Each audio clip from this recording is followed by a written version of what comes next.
It's making me realize everything we've been through makes us strong enough. You and I. Everything we've been through makes us strong enough. You and I.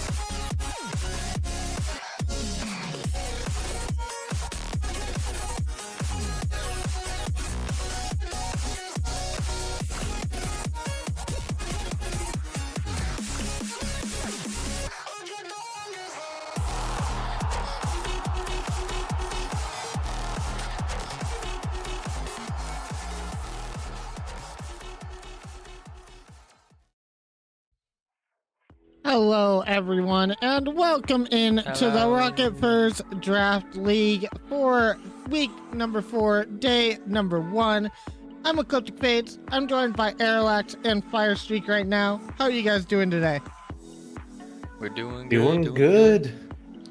Excited for today's games. You know how it is. Oh, absolutely.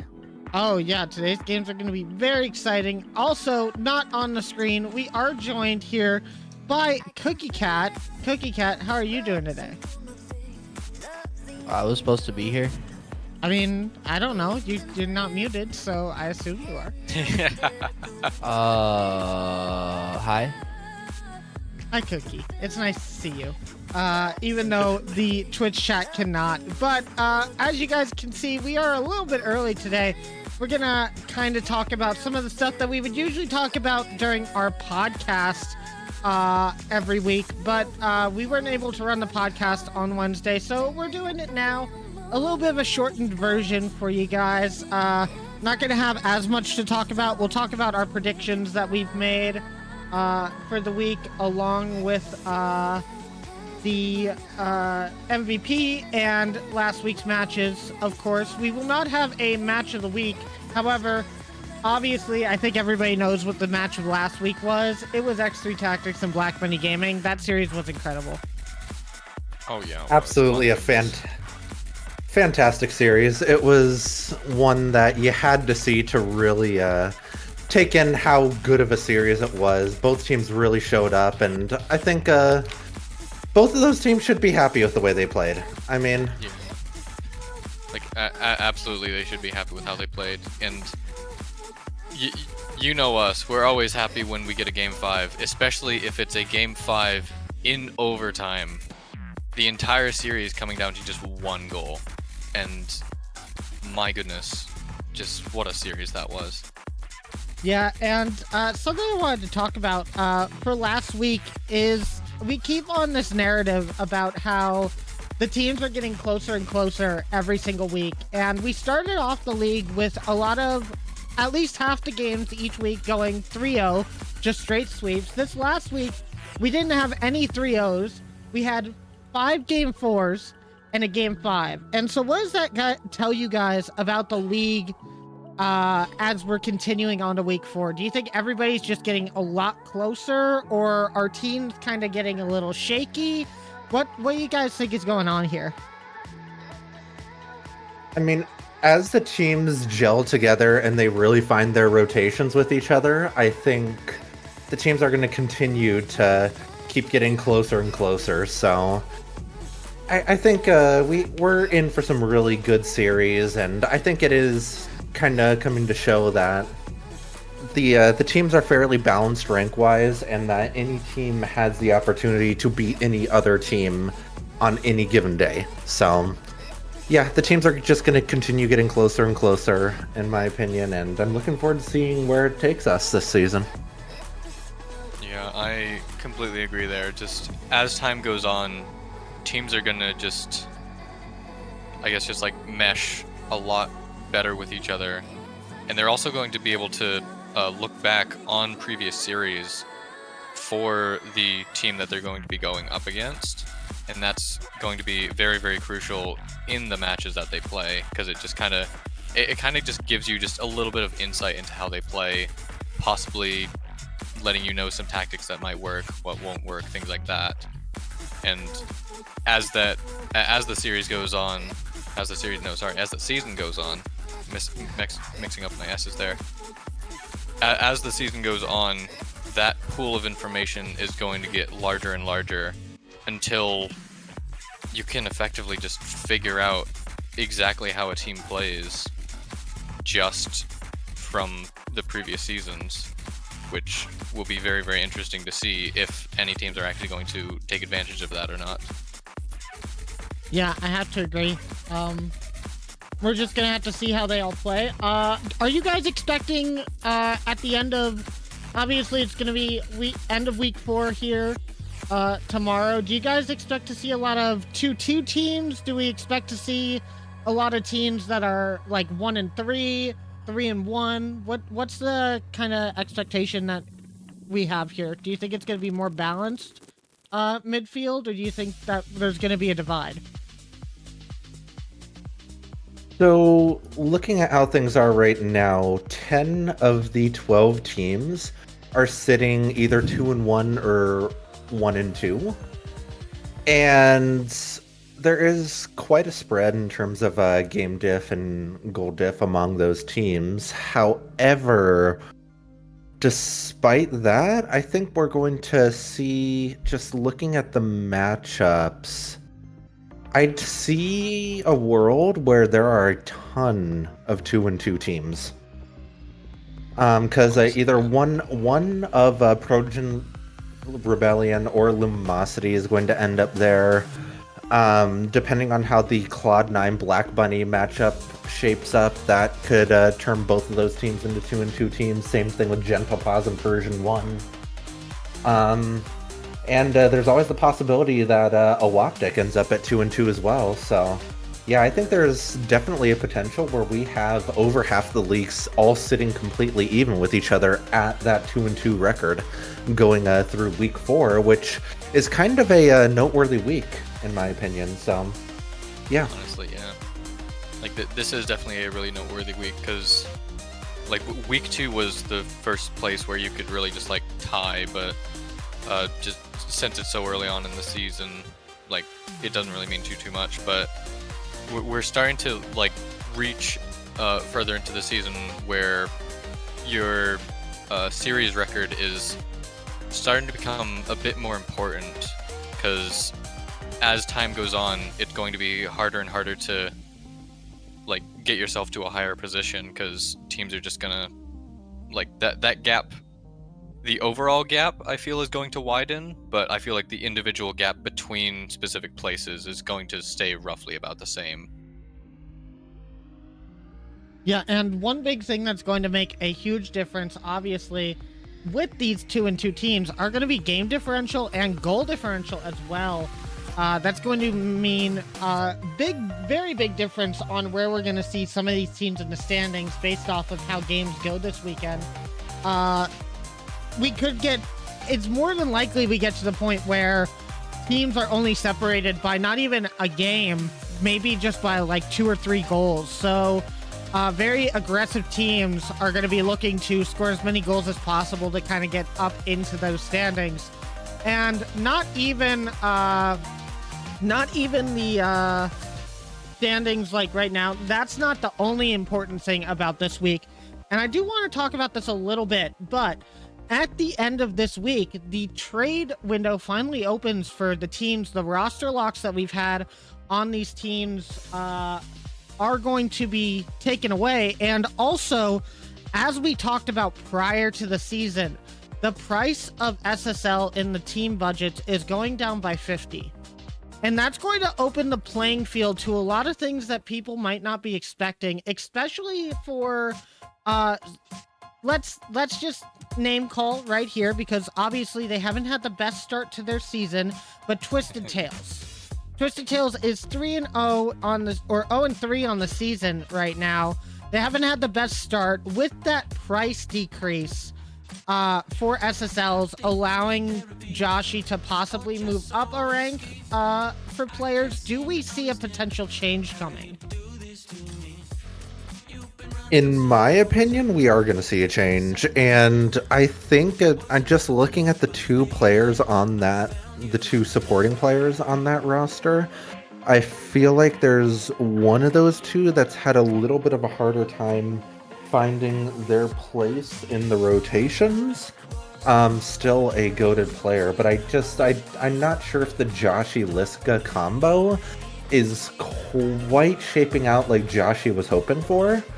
So I think there is a good chance that we see Joshi end up trading out Liska for maybe somebody like a Devil, who had a very respectable performance in week 1, but maybe was looking to do a bit more, or potentially an Azami, or one of these, or any like GC1 that pops into the free agent portal.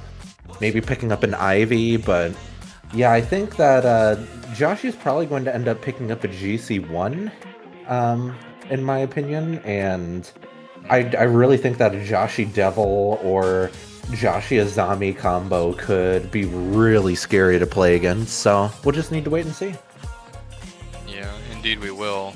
I just ran a few quick numbers there, so if Joshi does in fact want to change out the roster, he could either change out Liska for a GC1 or could change out Baxis for a C2. But looking at the free agents, I don't think we have any C2s available, so it would have to be a C1. But, like, I mean, like, if he does make the change, it's really up to him which he wants to switch out.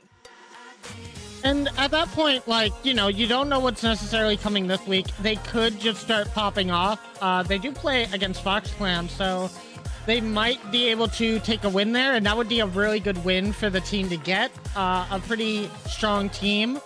And that might just be the momentum they need to move forward in the league. But if they do end up taking a loss, I definitely think that a roster move is probably going to be the most likely. Let's move to the other side of the SSLs. Let's talk about Hammer's team a little bit. 2-1 on the season so far. So they haven't had the perfect season that they had during season 0, obviously. But do you expect to see a roster change come out of them? I mean, besides any behind the scenes stuff that has already happened. So, I mean, dang, you're kind of cornering me on this one, Fade. Gosh dang it. But, really, I mean, they already have gotten a lenience for Sam to be able to transfer Right. him into the free agent portal because of behind the scenes stuff, which is something you never really want to see, but it is something that can happen from time to time, for sure. But ultimately, I think that they're probably going to end up finding a temporary sub this week. And then I don't see why Hammer wouldn't end up picking up a GC1 in Sam's place. That seems to just kind of be... It seems to just kind of be almost too natural for him to be able to do that, for him to not do that. As he said on the podcast, he kind of built the team around Vezix. And I feel like the Sam Vezix duo as supporting players really clash playstyle-wise. I noticed it last week, but Sam was playing very aggressive, and I think there might have been a little bit of a potential sentiment that Sam wanted a little bit more of the spotlight after Vezix got MVP during week 2. But I do think that there will be a change out there, potentially again for one of those GC1 players. So I think we're going to see lots of GC1s, and, you know, maybe we see a Hammer Liska combo. That would be kind of wild. I would love to see that. But yeah. Arrow, what do you think about, let's move off of Hammer's team a little bit, but what do you think about some of these other teams that are kind of in the middle of the standings? Do you expect to see, like, a lot of roster changes for people that went, say, like, 2-2? Or do you think, like, 2-2 is, like, you know, you're even on the season, you're not having a bad start just yet, so it's not, like, crucial that you look for a change, but it might be in the cards? What do you think is going to happen in the next couple of weeks for those teams? That's a really interesting question that you pose, Fade, because, like, obviously with how this all works, like, once a team picks up a member, they have that member and no one else can. So it's really, like, if there's, like, okay, let's example Factual, because we all know Factual C3 is very, very good for a C3. Just like, definitely a first pick for a lot of people that want to pick up a C3, but once a team does, no one else can. So while I feel that there are definitely going to be a lot of roster switches, I feel that all of those roster switches are possibly going to, I guess, incite more roster switches, because it's really just, like, teams might be doing good with their roster right now, but if they think that they can possibly do better with a specific player, they'll want to pick up that player really quick before someone else does. Yeah, I have to agree there. I think it's very dependent on, you know, who's exactly available. As Fire mentioned right now, Devil is one of those free agents, used to be on Cloud9, was moved off due to some injury-related issues, but they seem to be playing decently again, and they are available for free agents. Obviously, my team picked up Factual, so he's kind of off the table, but Devil is definitely a good player to pick up and think about. The super sub from Season 0 is not to be underestimated, I will say. So, but yeah, as teams move around members and move people to free agents, that's also going to change a lot as well, because, like, you could have a player that you really wanted to play with who got picked up by somebody else on the draft, but now that they're, like, moved off into the free agents roster, they're free to pick up again. So you could see people changing stuff based off of that as well. Just like initial drafts could become more like what people wanted during the initial draft phase 4 weeks ago could become more of a reality going into the rest of these weeks. And that's going to be very interesting to see I do know that there's going to be at least a couple of roster moves. There's no doubt about that. So we're just going to have to see what happens with all the teams and, you know, just hope for the best for everybody. But it's going to be very interesting. Roster Mania aside. Oh, yes, Arrow? I just wanted to say one thing quickly because you made me think of it. Another thing that managers should definitely take into account if they do want to make a roster switch is that I know there's quite a few, at least duos, if not trios, that people are very, very scared of if those teams happen to come to fruition. So, like that's really something that should be taken into account, because if you have one of those players, if you release them and then they get picked up by that other team, that's going to be a very, very difficult team then to go up against. Yeah. So there are potential people that you might want to keep on your roster to make sure that other managers can't swipe them away, is what you're saying. Yeah. Yeah. Which, it does make a really good idea. That does make sense, because there are some combinations that we might have seen last season in our kind of test season that we ran that were very, very overpowered, and you do not want to see those again. And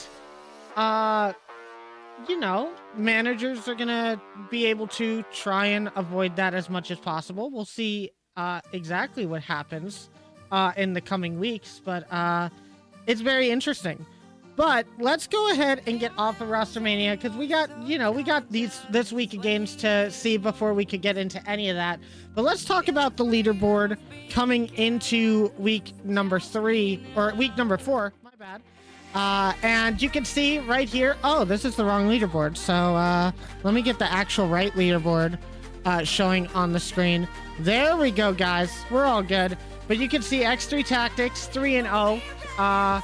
Persian 1 will be above them or under them, and then Awapta Gaming, Black Bunny Gaming, Dignipause, and Fox Clan rounding out the top 6. And as you guys can see in the chat, if you're subbed, that you will get those animated emotes for those 6 teams. Meanwhile, you'll get the normal emotes for the rest of everybody else. We do move those out every week. But Protogen Rebellion, LumiMawcity, Claude9, BDS, Gentlepaws, and Twisted Tails rounding out the bottom half. And you can see a lot of parity in these teams. You can see we have 1 3-0 team, 1 0-3 team, and then we have 5 each of the 2-1 and 1-2 teams. So the narrative that we keep talking about how close these teams are, it just keeps on coming. And that's very exciting for me to see here. Yeah, I mean, even among those teams, I think a lot of those, like even as an example, Gentlepaws playing Persian 1, I think we're all expecting that to be a really exciting game going forward. Not to show too much bias here, but yeah, I think that's going to be a pretty thrilling matchup. And you know, if you can have a 2 seed and an 11 seed being a really solid close matchup, I think that just shows how competitive this league is and how much potential pretty much all of these teams have to really flip spots, whether that be some of the top teams maybe falling down to those middle ranks, or some of these teams that are currently on the outside looking into playoffs, making a big run and rising to the top. So, I mean, especially since everything is still so close and you have 10 teams all within 1 game of each other, really anything can happen. And we'll just need to kind of see where things end up shaping up. Yep, I completely agree there. And of course, one thing that really should be taken into account is that, especially with like managers and players, we're still very, very early on in the season. This is week 4 of technically 23, but one of them is going to be the mid-season tournament. So that's 4th week out of 22, but it's after those 22 you want to be in the top 8 in order to make playoffs. So there's still a lot of time for things to shift around. So that's also like kind of just like tying back in with like the roster changes. You still have a lot of time to build that synergy and just kind of really figure out the team that you want to have the best chance. Yeah, and as you just said, going into that, sorry to cut you off, Fire, but the mid-season tournament is going to be a big thing too, and that is kind of what this first half of the league is about, is playing for seeding for that mid-season tournament, because you want to avoid the top teams as much as possible, and just getting a really good seed or being that top team is going to really affect how these things go. And if I remember correctly, looking at the bracket, the top 4 teams of league play at that point get a bye in round 1. Indeed they do. So that being one of those top 4 teams is going to be very important going into the mid-season tournament, because the winner of the mid-season tournament gets that automatic bye into playoffs. And so that is probably your best chance to try and make a run, especially if you're a lower team with the teams being so close, to try and make that magical miracle bracket run. And if you win it, then even if you don't do the best during the rest of league play, you're still in the playoffs. And that could make some major implications for the top of the standings as well. So, Fade, I kind of, speaking of mid-season tournaments, I think now would be a time to remind everyone there are kind of changes to the mid-season tournament this year. Or this season, because there's going to be a lot more of 2s and 1v1s in the mid-season, which is just going to increase the likelihood that one of those lower teams is able to make a big run. So, I mean, with how close the teams are, Arrow, are you seeing any sort of maybe some like duo chemistry coming out of some players, or maybe a team that's able to perform especially well in 1s potentially, that where they could end up making a big run during midseason? I mean, you mentioned that specifically with 1s. My first thought is Static. That would be like that. Just how the midseason is structured, as you said, it really gives a chance to pretty much every team, because it kind of heightens that, I guess, just that chance that those teams have to just really, I guess, just like work in some sort of like mind games and just put the players on the game mode that will benefit them best. Whereas, as we had last season, even if a team lost both the 1v1 and 2v2s, if they won all the 3v3s, they still won the series. That is no longer true this season. So having that strategy figured out as you go into the midseason is going to be even more crucial than it was before. But just to remind everybody about the exact format of midseason, we will be doing it is best of 5 until we get to the best of 7s, which I believe are upper semis and forward. But the way that it's going to work is we will have a 1v1 followed by a 2v2, followed by another 1v1, followed by another 2v2, and then if we get to a game 5, it'll be 3v3. But the real trick of it is that the 1v1 player for game 1 cannot play in game 2. So whoever your 1v1er is will determine your duo for the next game, the 2v2. But along with that, players are only allowed to do 1v1 per series, which means that you're constantly going to be changing your 2v2 rotation around. So when we get to the best of 7s, if we get to that game 7, you will have had every single combination of 2v2 that the squad has to offer. So not only is your 1v1s going to be important in the thought of you can mind game your opponent into playing their strong player on 1v1 against your weak player on 1v1, you can also then change it so you have a better 2v2 lineup to go into each match to kind of try and take it there as well.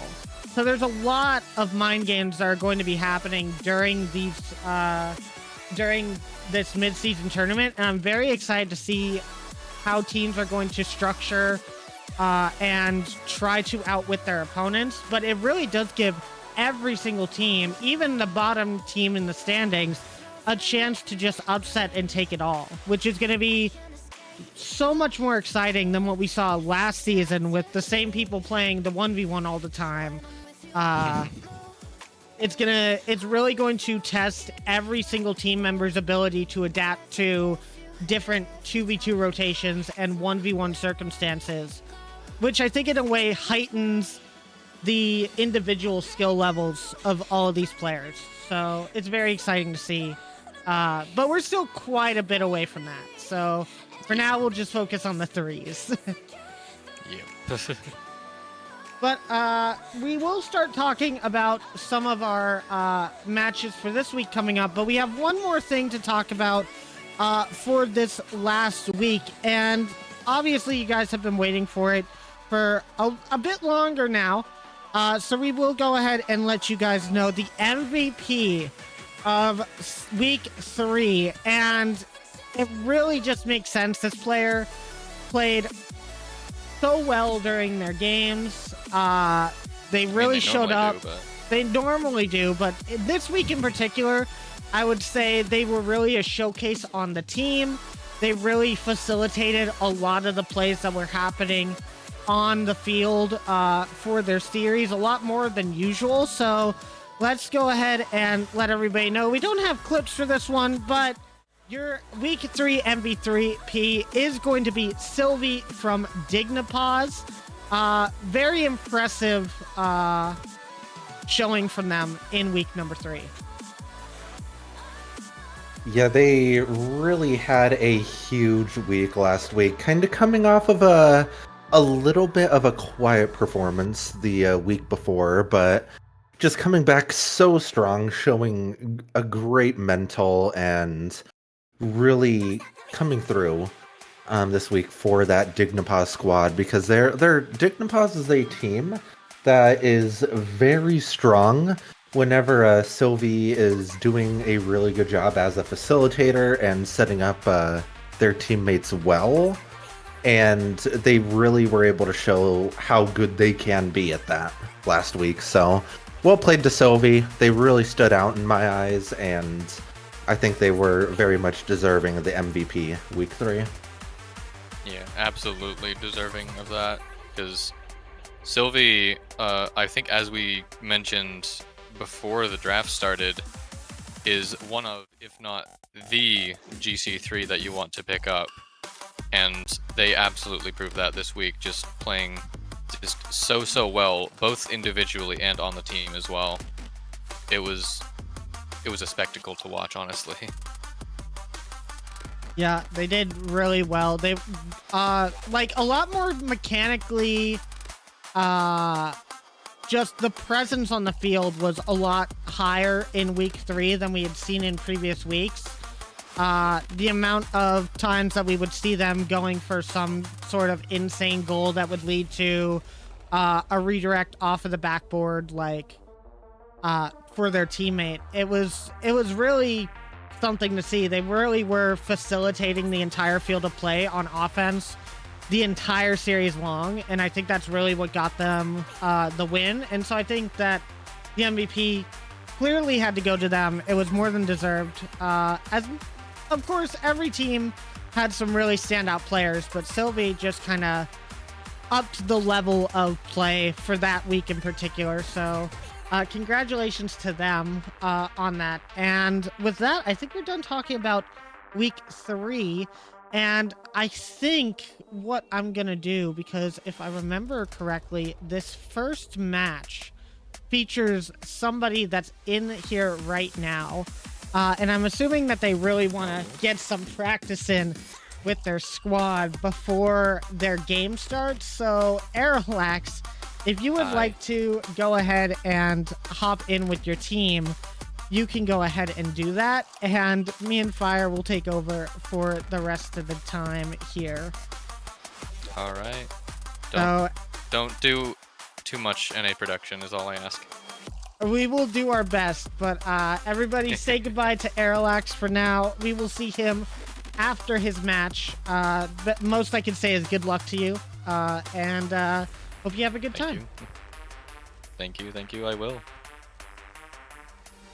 And with Arilax gone, let's go ahead and talk about the let's go ahead and talk a little bit about the schedule for this week, as we do have some really good matches on the cards for us today. Today in particular, we're going to be starting off with our featured matchup of the week for the first time ever. Usually that's on day 2, but we decided we're going to have that first, have everybody come in for that one. It's going to be LumiMawcity and Protogen Rebellion. And then we also have Twisted Tales versus Fox Clan and Black Bunny Gaming versus Cloud9 today. So, Fire, what do you think about the coming up schedule for today?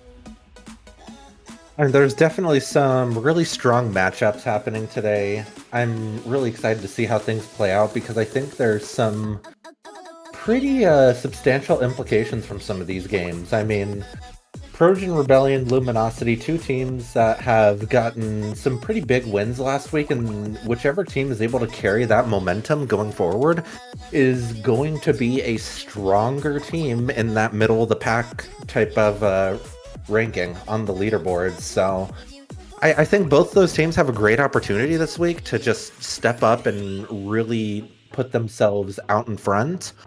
I mean, Black Bunny and Cloud9, I think both of those teams have a lot to play for this week. I mean, Black Bunny coming off of a loss last week, if I remember right. Just not getting the series that things just didn't end up how they hoped for. They didn't play bad by any means, but just kind of dropped the ball a little bit against X3, and they're going to be looking to regain against Cloud9, but Cloud9's been heating up lately, so I think that's going to be a good matchup. And Twisted Tales and Fox Clan, I mean, Fox Clan has been kind of gaining a bit of momentum lately, going up into this week's matchup. You know, they dropped the ball in week 1, but they've won two weeks in a row now, and if they're able to get a win here, even if it is against Twisted Tales, who hasn't been able to pick up their first win yet, still not an easy matchup.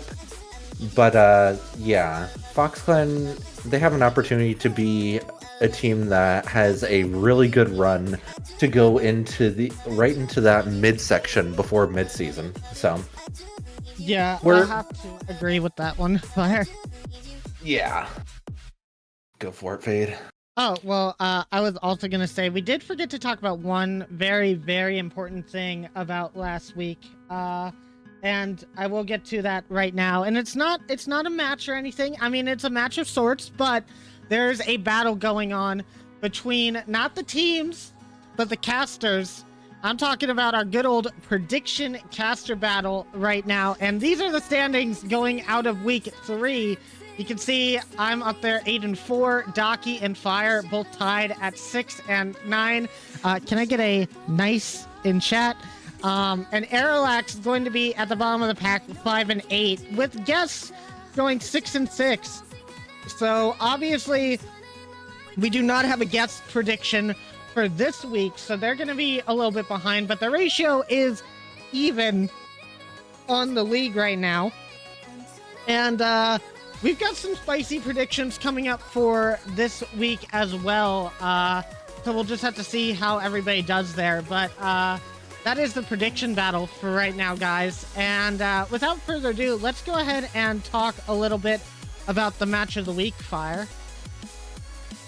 Yeah, I think that's a very good idea. I mean, we have the match of the week naturally being Protogen Rebellion and LumiMawcity, but then also kind of the key matchup that I'm personally going to be keeping an eye on is going to be that Static versus Vise matchup, because those are two players that have fairly similar play styles. They are definitely 2 players that are going to be, I think, really influential in how this series plays out. Because, I mean, Turtles and Arilax, I think both of those players are very capable in their own right, and one I was considering putting in that key matchup. But I think those two are going to play pretty even with each other, and I think that's going to leave the opportunity for both Static and Vise to get a chance to really impact their team's record at the end of the week. But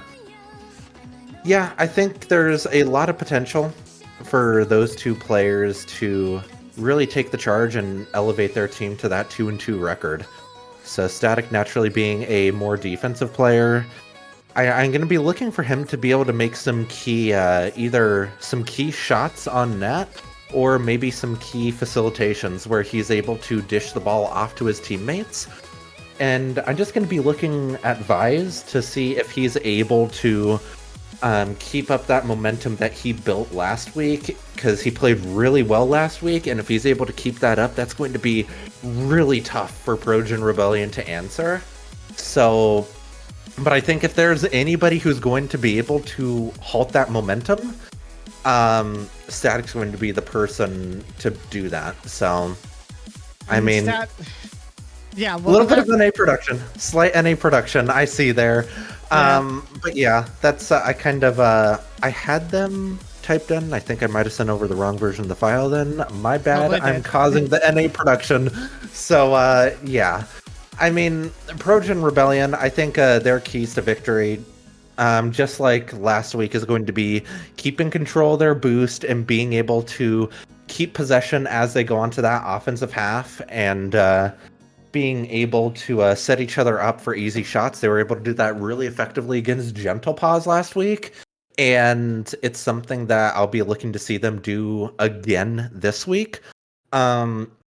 LumiMawcity, though, I'm going to be looking squarely at the Arilax and Vise duo and seeing how well they're playing together, because they're able to keep up that momentum from last week and they're able to play just as well as they were last week. That's really hard for any team to have an answer for. So, I mean, both in terms of key for both of them, which is kind of going to go along the key matchup, I'm going to be looking to see how well those upper two ranked players are able to facilitate for those lower ranked players to be involved in the game. Because I know Protogen Rebellion has been showing huge strides in that, you know, working Heavenly into the game and being able to have Heavenly be a more impactful player than what we saw super early on in the season. And LumiMawcity's been a little bit more consistent with that with Levi, but they haven't been showing quite as much improvement week to week. So we'll be looking to see if they're able to get a little bit of improvement there going forward. So yeah, I think that wraps up. You gonna let me talk, Fire? You gonna let me talk? Can I talk? Go for it, Raid. Go for it. You need to get some water. You've been on your rant about Protogen Rebellion. I will say, when it comes to both these teams, there are the extra players I'm looking at too. Obviously, Arilax and Turtles, and then Levi and Heavenly. Those duos of players are going to mean so much to how their teams are going to be able to rotate and how their defensive line is going to look. Protogen Rebellion has been looking on the upswing, but we're going to have to see how they play. But in particular, Turtles is always somebody that I come back to see how they're doing. And I do want to share a little update on Turtles, as they did get a win last week. So they were, you know, they kind of upgraded his living status a little bit, and I didn't tell anybody about this, but we did get to see some of what Turtles is dealing with now. So I do want to show you guys. As you can see, still at the orphanage, as we all know, but you can see right there, he's got a little something. They won their match, and so they gave him some sugar cubes, and obviously Turtle's gonna love his sugar cubes, so hopefully that gets him to play good in this matchup. Maybe they'll give him another reward. If they end up losing, though, I've had some talkings with the manager of Rystall, and I heard that you know they might have to go into some more drastic measures, maybe move him out of the orphanage to a more remote location. We'll have to see exactly what happens in our match today, see if Turtles is throwing or not. But I definitely think that he's got a good shot to possibly get another little trinket to add to his sugar cubes at the end of this week. But yeah, Besides that, I mean, let's go ahead and start talking about, I think, this matchup in general, Fire. Um, so let's see, who are we going to talk about first? As we are actually going to do one other thing here, and you guys know it, you guys love it. You guys know what I'm talking about. And as Protogen Rebellion is talked about by Fire, I'm going to start a prediction. Yes, Protogen Rebellion. I mean, one of my favorite teams coming out of the draft. I mean, Rystall, goated manager. Turtles, an absolute stalwart on defense, and Static. I mean, we all know what Static can do. We saw him last season. He's keeping it up this season, and it's just a great squad to see really picking it up as of lately. Heavenly, they're still working into these matches more and more as the season goes on. His stats have been moving up and up every week. That's always good to see, and I really think they're starting to figure things out. I am really, really excited to see how this Protogen Rebellion team is able to gel together this week, and hopefully seeing them even stronger than last week against Gentlepaws. But I mean, it's not like they have weak opponents this week, Fade. Oh yeah, of course. And Fire, I think we will talk about that as well. Just we'll talk about that possibly in the next intermission as we actually get into some people that will be showing up. But we will talk about that stuff a little bit later. But let's talk about what you just asked. The opponents going into this match gonna be no other than LumiMawcity, and they're actually on a bit of an uptick here. Not having the perfect start to the season, especially with Airlax having that first week off to be participating in his extracurriculars, kind of putting them behind a little bit in terms of practice. But Avid has joined back in on the squad. I swear I changed his player card, so it shouldn't look like that. But I think I know why it's doing that, so I'll change that later on. But these teams looking really good. Avid's going to actually have stats here showing up pretty soon.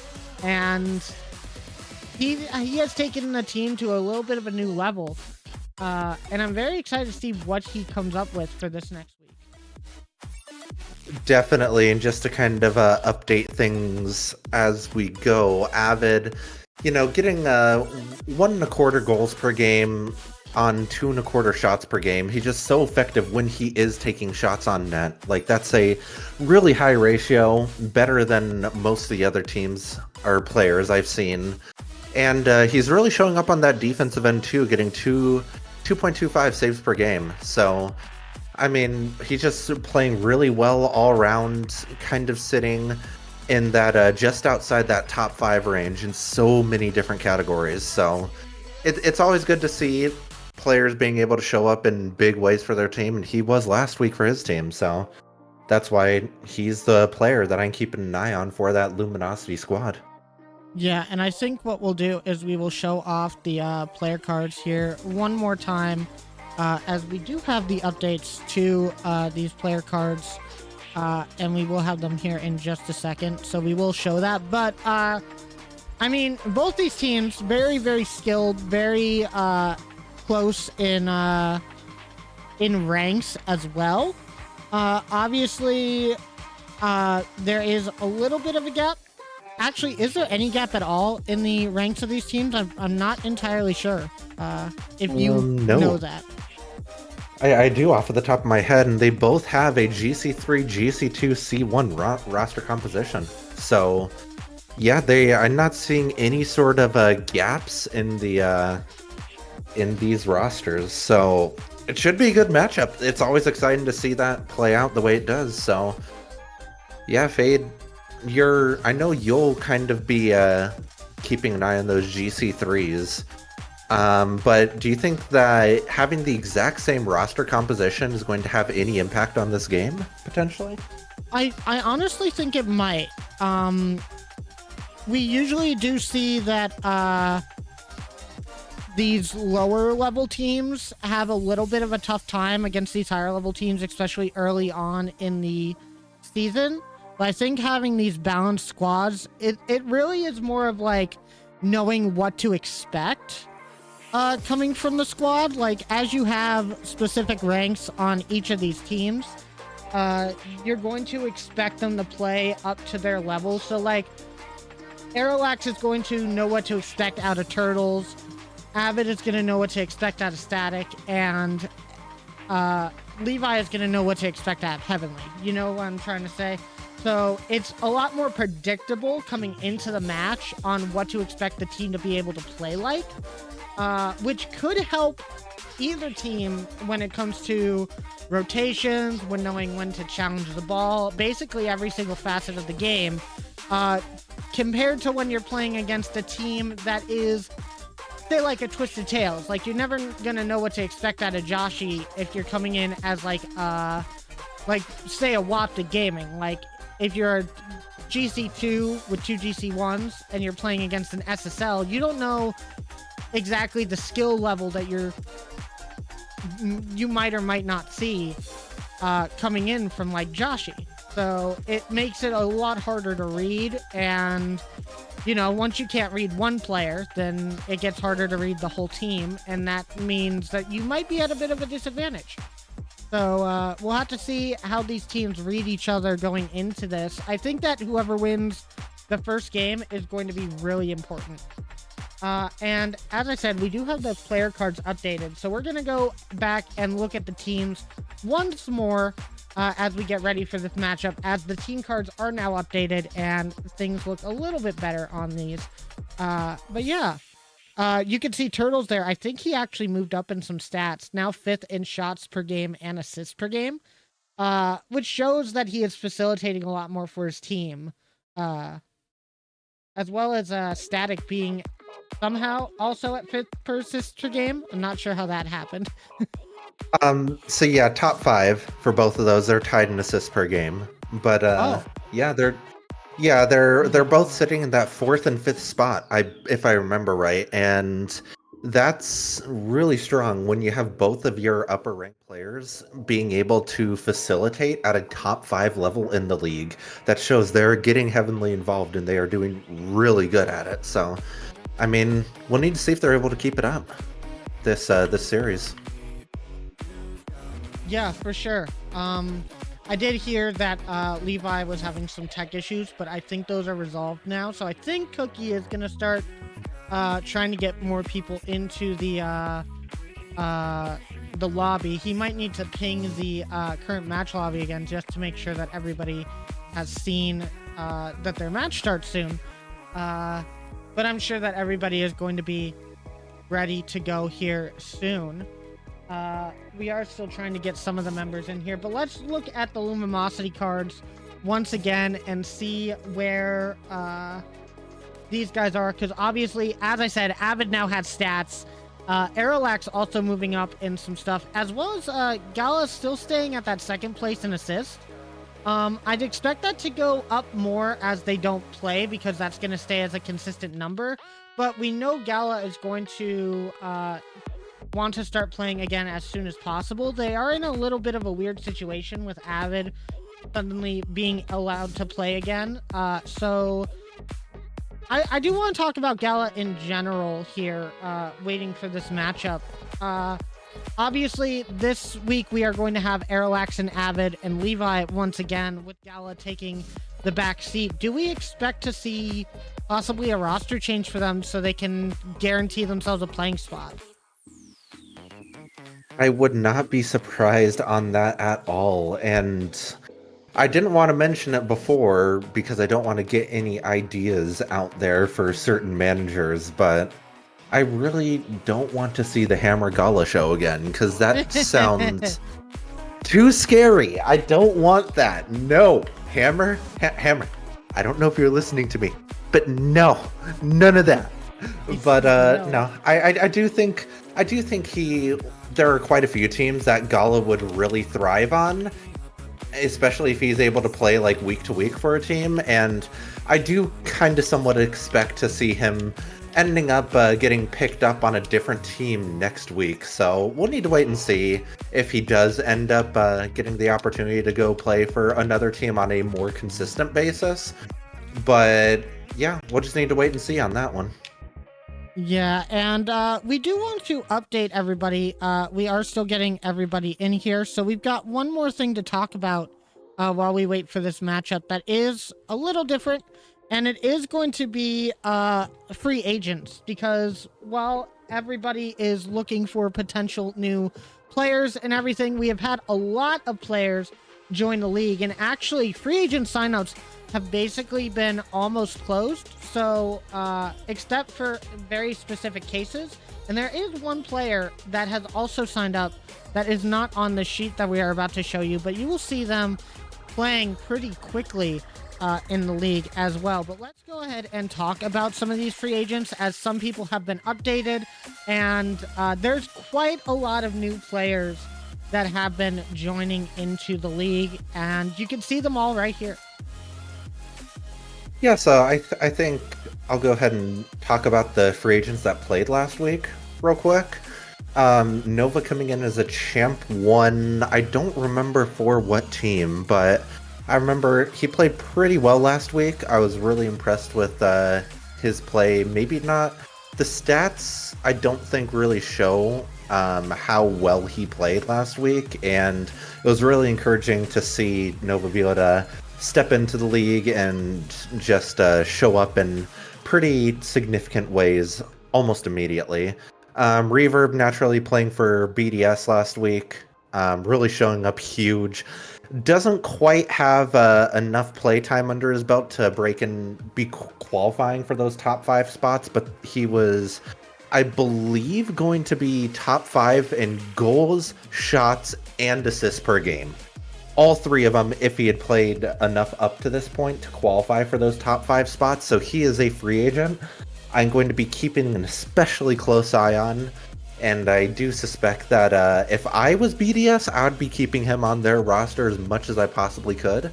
And then Sam also being released to the free agents list.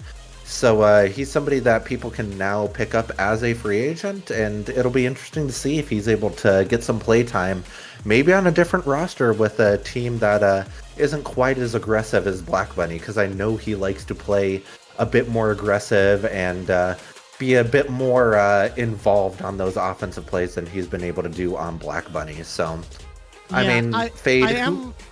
Oh, sorry. I wanted to say I am noticing a little bit of an error on one of these cards. Fire J Boss here at the bottom. It says his rank is GC2. That is not the case. He is a C3. So that definitely will be changed later on. But it has him as GC2. I do not believe that is the case. But there are some also Rex. It says GC2.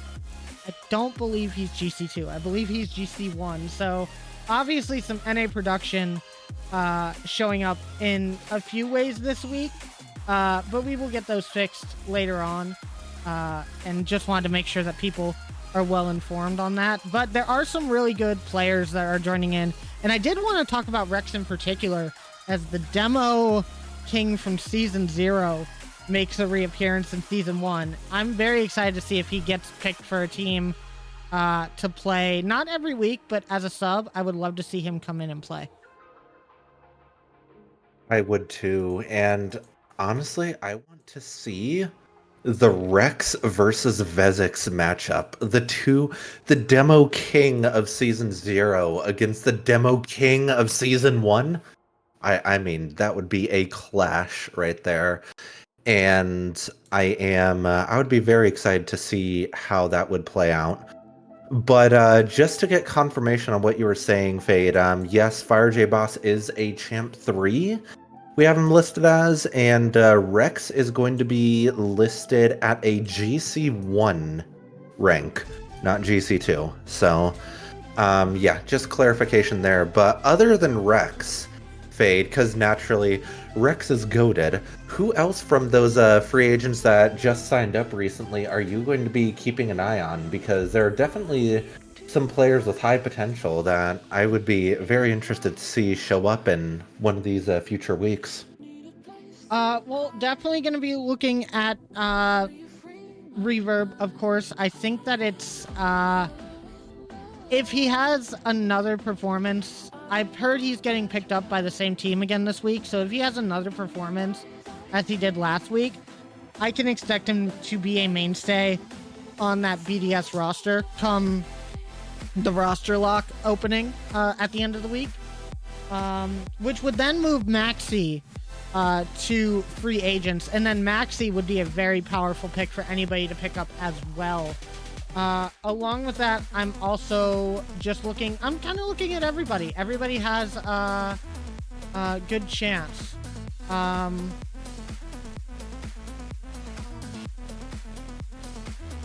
But sorry, I was answering Cookie. I will say Cookie was asking about the servers for this series, because I believe we have everybody in. I believe it's East because I believe we have a West player and we have a EU player, so it should be all East for the matchup.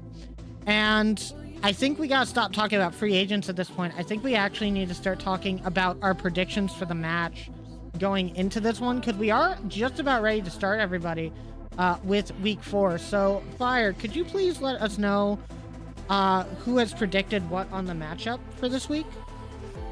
Yes, I can. And it looks like this one was kind of a split decision by our casters. I'm seeing that I selected a Protogen Rebellion in 4 in this one, while you chose LumiMawcity in 5.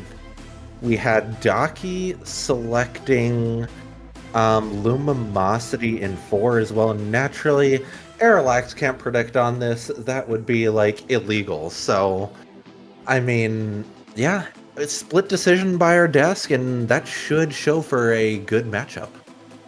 Yeah, I have to agree. So, without further ado, guys, it's time for our match. So, let's get on going. Cookie, you can have them all join the lobby. And without further ado, it's time for the first match of week number 4. It's going to be Protogen Rebellion and LumiMawcity. It's starting us off here, and the game already starting. So we're going to get right into this one with me and Fire. And let's get going straight off the kickoff. It looks like we're getting a little bit of some problems here. Oh, there we go. Everything is starting to work just a little bit better. Our overlay is not working, but give us a second and it will be working. So we're just gonna have to wait for that to kind of do its magic. Meanwhile, we're gonna just get straight into this game as Rebellion and LumiMawcity will be starting to play. I mean, Static and crew looking to show up big and bring their team forward into those middle spots in the league this week. And they're already showing some really solid pressure, a little bit of ping pong going on right now, but they are looking pretty good as Heavenly strikes one home. A great shot from Heavenly to put his team in the lead early on in this match. And Heavenly just finding a little bit of an opening there. Avid trying to get that save, but flipping the wrong way, not expecting the ball to go straight towards the net like that. And that is going to lead to Protogen Rebellion's first goal of the day. But Aerolax is going to get one off the kickoff and tie this one up easily. I mean, Aerolax is just so good at responding for his team when his team needs it. Just kind of beating Static a little bit on that back wall and getting a really nice angle to put that one home. A very good shot by Aerolax and great placement to be able to slot that around Static. It looks like early on, though, Protogen Rebellion is going to get some early pressure going into this right after that second goal kickoff. And I mean, Fade, we're seeing a pretty balanced matchup so far, but Avid is going to put his mark on this match, putting in the third goal of the game, barely a minute through. That is correct. Another kind of goal right off the kickoff there. It seems like it's really working out for LumiMawcity. If you're Protogen Rebellion, you're going to need to start kind of watching your kickoffs a little bit more. Make sure your defensive rotation is good. Now, a miss from Turtles based off of the challenge that he made on Avid. Obviously, when you're going for a challenge like that, if the opponent misses that challenge, you're probably going to follow through. Now, a close shot, not able to come in for Protogen Rebellion. And they're going to want that one back as it was bouncing on the goal line. Now, Levi trying to pass out, not going to be able to find anybody. Heavenly clears it downfield, but Aerolax boosted up and ready on that back wall. Just going to clear this one out. And I'm definitely watching for LumiMawcity and Protogen Rebellion to utilize those back wall clears very effectively, as you do not want to give any space to either of these teams in the midfield. No, you don't, because they're just so good at keeping possession through that midfield and being able to establish pressure. As we see the goals kind of slowing down this game, these two teams are starting to find their footing as they settle into this match. But we're going to see kind of a bit of pressure going back and forth both ways, and neither team really being able to establish some sustainable pressure and make that pressure last for too long, which is something both these teams are going to be looking to do, as Protogen Rebellion is going to get 2 shots on net that looked dangerous, but LumiMawcity is going to be able to hold on. And as I say that, we're seeing Protogen Rebellion have a little bit of a sustained set of pressure here, and this is exactly what they're going to be looking to do as this game pushes forward. Now with half the game, less than half the game remaining, I should say, Protogen Rebellion looking for another chance off the post and out, and another shot gone by the wayside for Protogen Rebellion. It seems like accuracy might be a little bit of an issue going into this series. Now Levi getting the touch over one. Static gets the save, but it was still awkward in front of the net. Needed Turtles to come in and clear that one out, and that was a great shot by Levi, and if he continues to play like that, LumiMawcity might have an easier time of this than we might think. Now, Aerolax over to the corner, trying to find a pass down. Avid is there, but he doesn't need it, but he does in the end. He hit that goal, and LumiMawcity up by 2. That's a really good passing play by LumiMawcity right there. Aerolax coming off the ceiling, and then Avid just finishing that one up right there. That's just a really good passing play, and that's really tough to defend against if you're Protogen Rebellion. Good kickoff for Protogen right there. Static passing it back to Heavenly. Heavenly not quite getting the touch he wants there. Turtles needing to show up for the save. They're going to try to push it forward, but Levi is going to be there to stop that. Levi coming off the back wall, unable to get the touch there, unfortunately. But yeah, we're seeing Turtles being able to maybe set up a shot here. Static's a little bit slow to it, and it just seems that LumiMawcity is going to get the counter-attack goal right there. Aerolax finishing that one off, but I mean, Protogen Rebellion is getting the pressure, but seems to be that they are struggling to really put the nail in the coffin on these pressure-type possessions. And that, I think, is the second time that I've seen Turtles shoot above the net, or at least off to the side. The accuracy is definitely plaguing him. That might be a goal from Avid. Oh my goodness, the double tap. LumiMawcity just keeps going, and once again, off the kickoff, Turtles just thinks that he has that ball before Aerolax, and Aerolax just beats him to the touch really easily. And I mean, there's less than a minute left. LumiMawcity up by 4. This game 1 is practically finished here.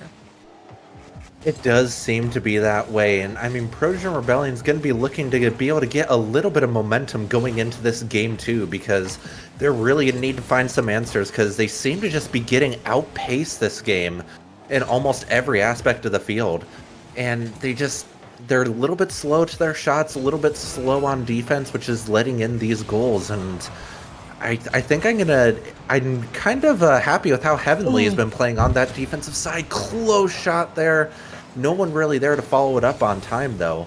And, you know, they just need to be a little bit more speedy to that ball and to be able to get the challenges they need on that defensive end. But Static trying to put one home. Accuracy issues plague them again, though.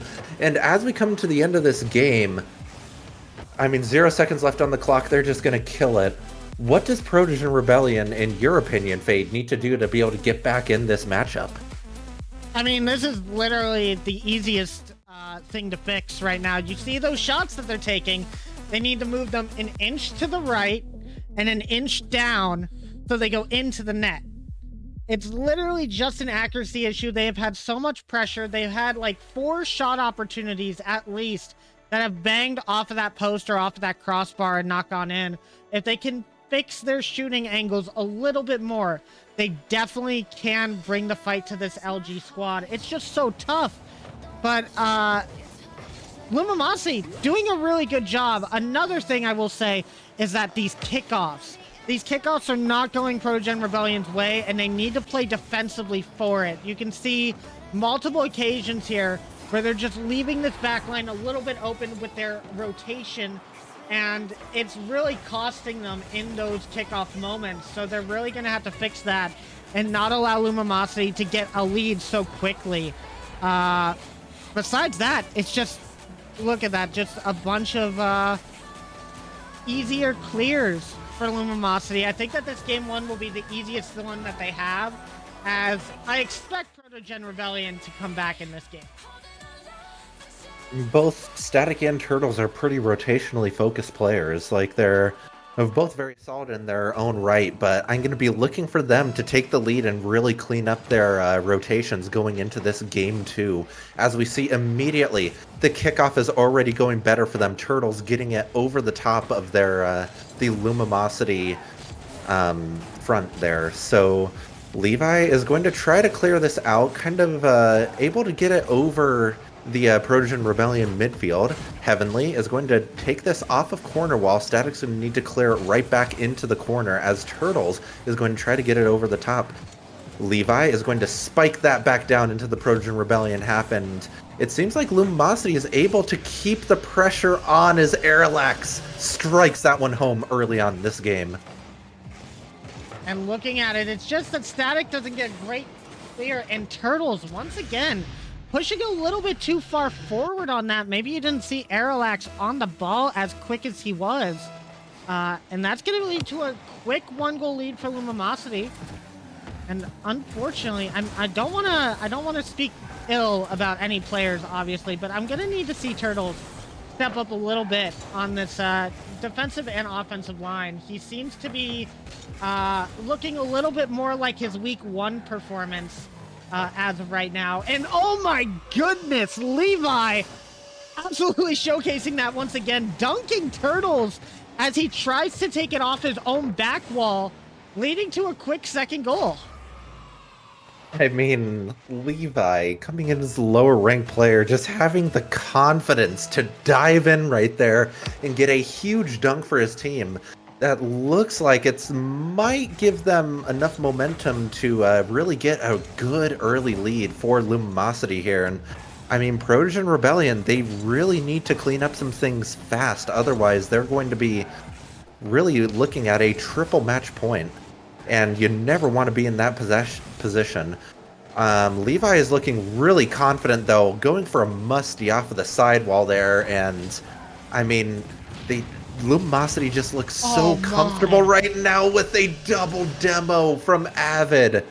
I mean, that's just such an easy goal for Arilax right there. Just a huge double demo, which is going to lead to a 3-0 lead a minute 30 into this game. Protogen Rebellion is having one of those matches where it just seems like everything that they're doing right just somehow goes wrong. Especially in this game number 2. I mean, Turtles taking it off the back wall.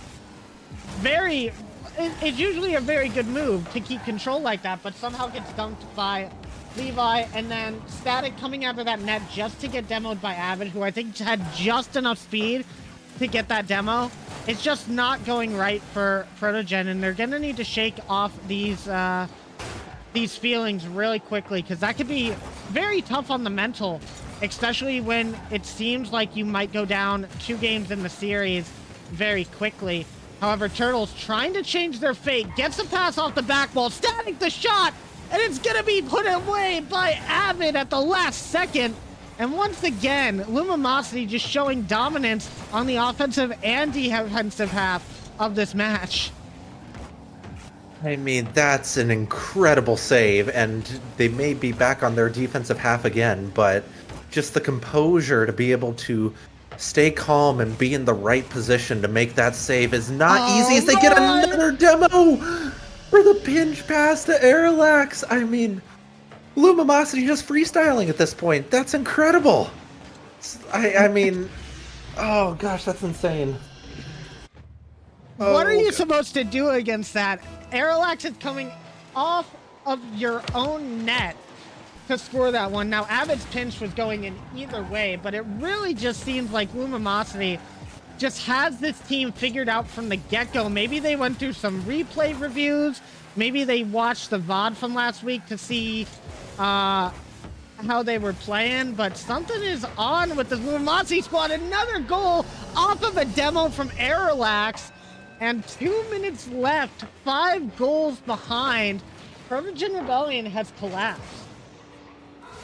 Yeah, they're definitely not looking like the Protogen Rebellion of last week. They're looking like the first 2 weeks of their matches, and that's not to say they haven't been running scrims or anything, but they just don't seem to have any answers for this LumiMawcity squad. But maybe Turtle's off a back wall, Heavenly pre-jumping it, but is not going to get anything on that. Static trying to establish pressure, but Avid is clearing that out so quickly. And it just seems like they aren't really able to maintain boost on that offensive side of the ball enough to keep that pressure, which is just giving LumiMawcity every opportunity to reverse possession, as Airlax is going to try to get a slow play, unable to convert on it though. But again, they just have pressure. Yeah, they just have so much pressure there, and they're able to keep pressure so easily, it seems. And I mean, that's just going to let Avid slot one in the corner of the net there. And that one right there is a little bit of a rotational problem from Protogen. You could see Heavenly and Static both moving to the same spot in the net. Static doesn't have any boost, and the shot was just so good. It went directly behind the defense. It's what you expect to see. LumiMawcity is showing some peak performance here, and this is kind of what I was scared of when it came to Avid being in this league. He's looking so solid, and we've talked about it before, how back in his heyday, he used to be an SSL. And I think given the right circumstances, we could see that level of play happen from him again. And it seems like we are starting to see a higher level performance. And this is only his second week of playing.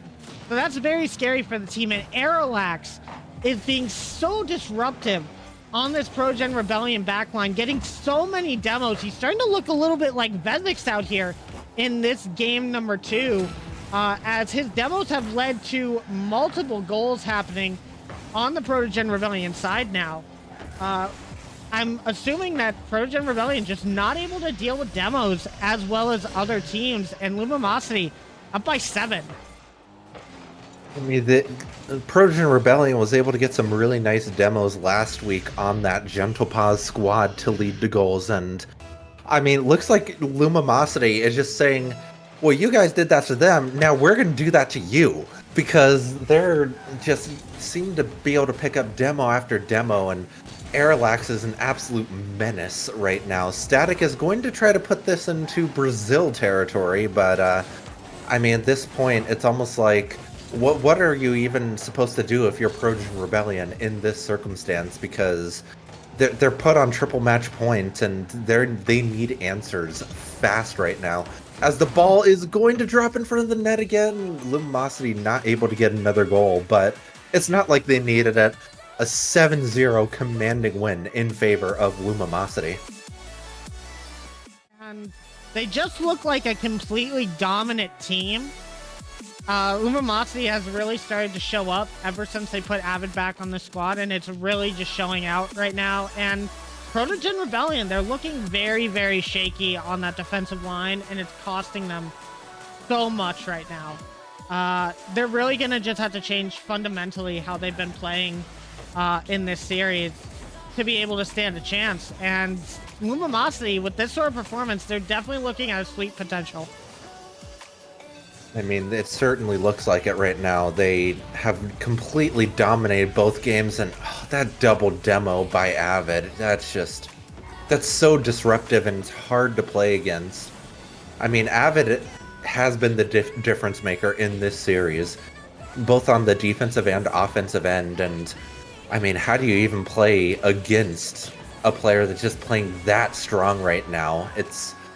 If they can keep playing like this, they're going to be tough for any team to match up against. Even, might I even put them into the same conversation as X3 and some of these other top line teams that we've seen early on? I think I would, based off of how they're playing right now. So, I mean, Protogen Rebellion, fingers crossed they're able to take this to a 4 or 5 game series, but it is not looking like that up to now. Indeed, right now it is not. They now have to face triple match point against LumiMawcity. And LumiMawcity have been looking so strong. Now, what I want to see from Protogen Rebellion is very simple to start off. You gotta start with small goals to get to the big ones. The small goal right now is score a goal, because that's what the team needs to bring some sort of momentum into it. And they almost had a chance there. They might be able to find another chance here as they move on to the attacking side. But for that first chance, unfortunately, just a little bit far off the crossbar. The second thing I want to see is not to allow LumiMawcity to get that first goal, because once you allow that first goal to go in, the momentum is gone. There's literally nothing that you can do. The mental is chalked at that point, and they might just run away with it. So you just kind of got to see who gets this first goal. It is going to be crucial, but LumiMawcity's defense has been stalwart this entire series, so it's going to be a tough task to ask for. Protogen Rebellion right now is kind of reminding me of how Gentle Paws last season was looking late in the season, maybe trying to play a little bit more aggressively, but leaving some holes in that back line that LumiMawcity has been able to take advantage of so well throughout this series. And I mean, we're into this game, minute 30 into the game and no goals. So it is possible that Protogen Rebellion is adapting here, and hopefully we're able to see a bit more pressure out of them like what we've seen early on in this game. But we're seeing Protogen Rebellion, a pass over the middle, Static, putting that one home. That's the Static I know from last season, getting a beautiful goal to start off this match. And that's a bit of a misplay there from Avid, trying to get the read off of the sidewall, ends up passing it midfield where Static is lying in wait to be able to shoot that one home. And the accuracy finally coming in for the squad. Now off the kickoff, Turtles has to touch that one, and he does. And that could have been a quick momentum changer. However, Aeroax is still going to be there. LumiMawcity ties it up once again. LumiMawcity just so good time and time again. Anytime Protogen Rebellion scores, they just score right back in time, just like they did in game 1. And I mean, 1-1 game, Protogen Rebellion definitely did not want to give up that early goal, but they got to keep their mental strong, and they got to keep their heads in this game. Otherwise, the series is over for them. But Heavenly getting at least a challenge on the offensive front there, and Turtle's going to try to play this out of his own corner. A bit low on boost, though. Heavenly, it's going to be your turn to step up there, and Heavenly able to get the ball on the LumiMawcity side of the field. Static trying... Static with the pass to Turtles! Turtles! I mean, that's another miss from Turtles, and I mean, he better be careful, otherwise he's going to need to move on from the orphanage, which we never want to see. But, I mean, yeah, just so many missed opportunities by Protogen Rebellion, and Levi strikes that one home. I mean, the storyline of the match is just missed opportunities for Protogen Rebellion, and LumiMawcity is going to take advantage of that every time. I mean, you gotta talk about that shot real quick from Levi. That is not an easy shot to make. Going from the opposite side of where the ball is to shoot that top near corner to get it above the defense, that is not an easy shot. On the other side, it's looking like we're just seeing a lot of problems coming out from Protogen Rebellion, and I don't want to say it, but there are some easy shots that a GC3 should be able to make. And Turtles is not making those shots. Now, this might be ping difference. This might be just the shots not coming in for the day. There could be many factors that go along with it. But those sort of mistakes you can't have in these sort of matches. Now a shot going in right at Aeroax could have been placed a little bit better. And now an overcommit from Static is going to lead to another goal from Avid, and LumiMawcity up by 2. Yeah, I mean, Turtles getting demoed there really disrupts that rotation once again, and I mean, that's just showing how disruptive LumiMawcity is being in this matchup. I mean, it's not over yet, but LumiMawcity definitely still has that momentum, and I mean, it's going to be tough for Protogen Rebellion to be able to come back in this one. Avid going for a double is able to get it mid, but Static's going to clear that to corner. Yeah, I mean, Avid able to get that corner boost, which is going to leave Static a bit low on boost. They're keeping in the middle of the field here. Turtle's going to try to clear it out. It gets the 50 to the corner. Levi trying to get a shot on net. Not powerful enough, though. Static going to try to put his team back in the game here. Is unable to get the touch he wants, though. Going for the demo. Unable to get it, though. And, I mean, as they cross the field again, 1 minute left. Protogen Rebellion really needs some answers. And I will say, they're looking like they're having a few more chances, but they're gonna need to put these on net as fast as possible. Now a chance shows up for Turtles. Shot blocked by Aerolax once again. He's been the backline defense so long in this series, literally getting so many saves that could have just went into the back of the net. Unfortunately for Protogen Rebellion, they need to take care of Aerolax on that backline. Maybe some demos or something that they need. Avid now going to be in the perfect position to get this one off of Static. And these shots that are coming in from Protogen Rebellion, they're just not powerful enough. They just don't have the speed or the placement that they need to get these goals. And with 20 seconds left, they need to push right now. If they can't get it out of their side, they're going to lose this match in sweep. Yeah, this is definitely not where they want to be. 10 seconds left in the game, and this one looks to be just about over. LumiMawcity showing up in huge ways to really cement themselves as one of the stronger teams in this league as the ball falls. And I mean, Protogen Rebellion is just going to need to keep their mental up after that one, because LumiMawcity just looks so strong in that match. And I don't think I've ever seen them play that well before, so they're definitely going to be a team that we're going to be keeping our eyes on going forward. And I was expecting our featured matchup of the week to be so much closer. I was expecting a game 5. I was expecting it to be tense. LumiMawcity just showed us all that they are a team that you cannot doubt at all. These guys look absolutely incredible. And it's not to say that Protogen Rebellion looked weak at any point. I mean, they didn't have the best day for their performance, but I mean, LumiMawcity, I think that was above and beyond anything that we could have expected from them.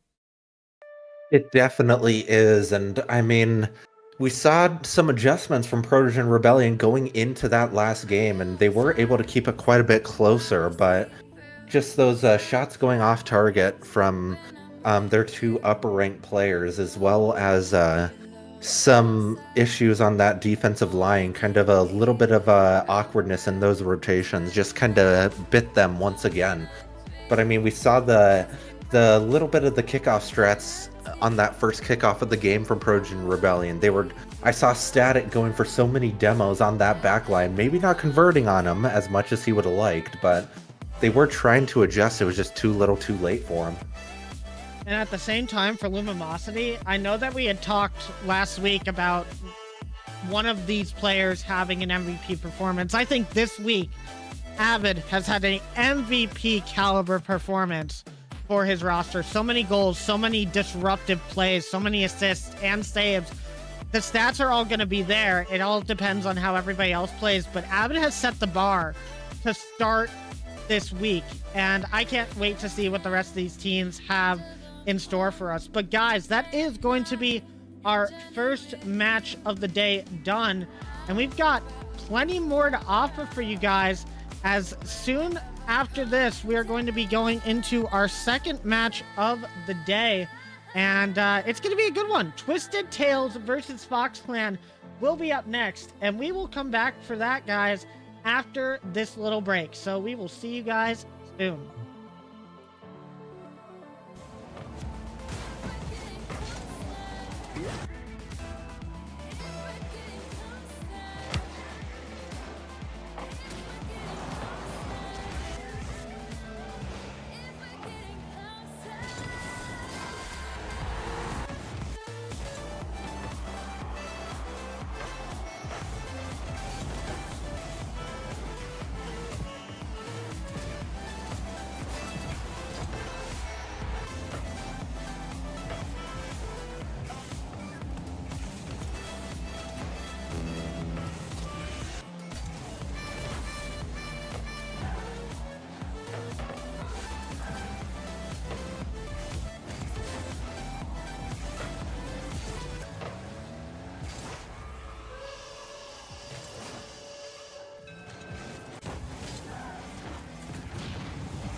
know I make you feel good. Don't you wanna feel good, good, good? Sometimes I wish that we could go back before you got hurt, hurt, hurt. When before I was scared, now I'm feeling prepared. Don't you wanna feel good? Don't you wanna feel good, good, good? When you say you were leaving, I thought that you meant it.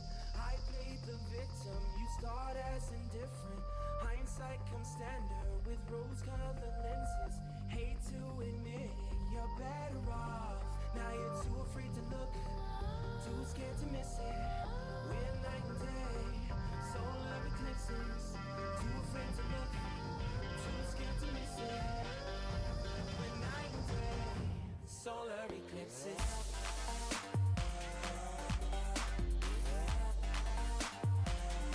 Solar eclipses.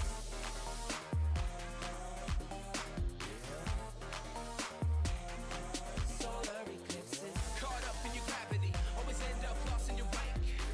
Intoxicated, maybe we can start again.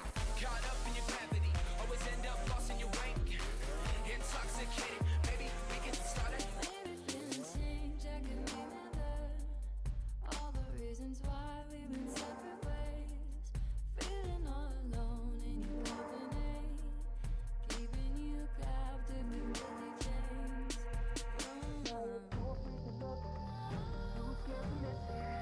We're night and day, solar eclipses. Too afraid to look, too scared to miss it. We're night and day, solar eclipses.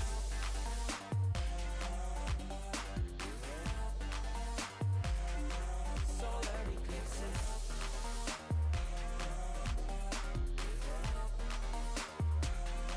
Solar eclipses. Caught up in your gravity, always end up lost in your wake.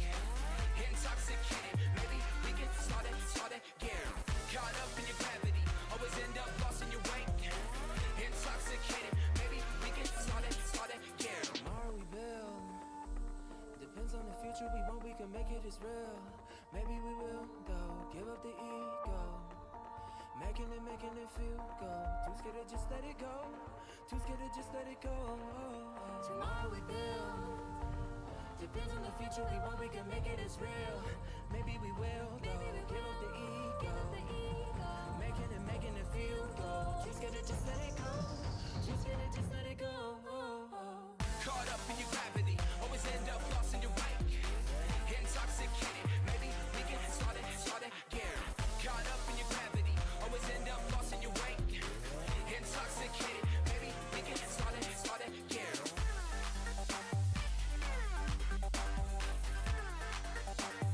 We can start again.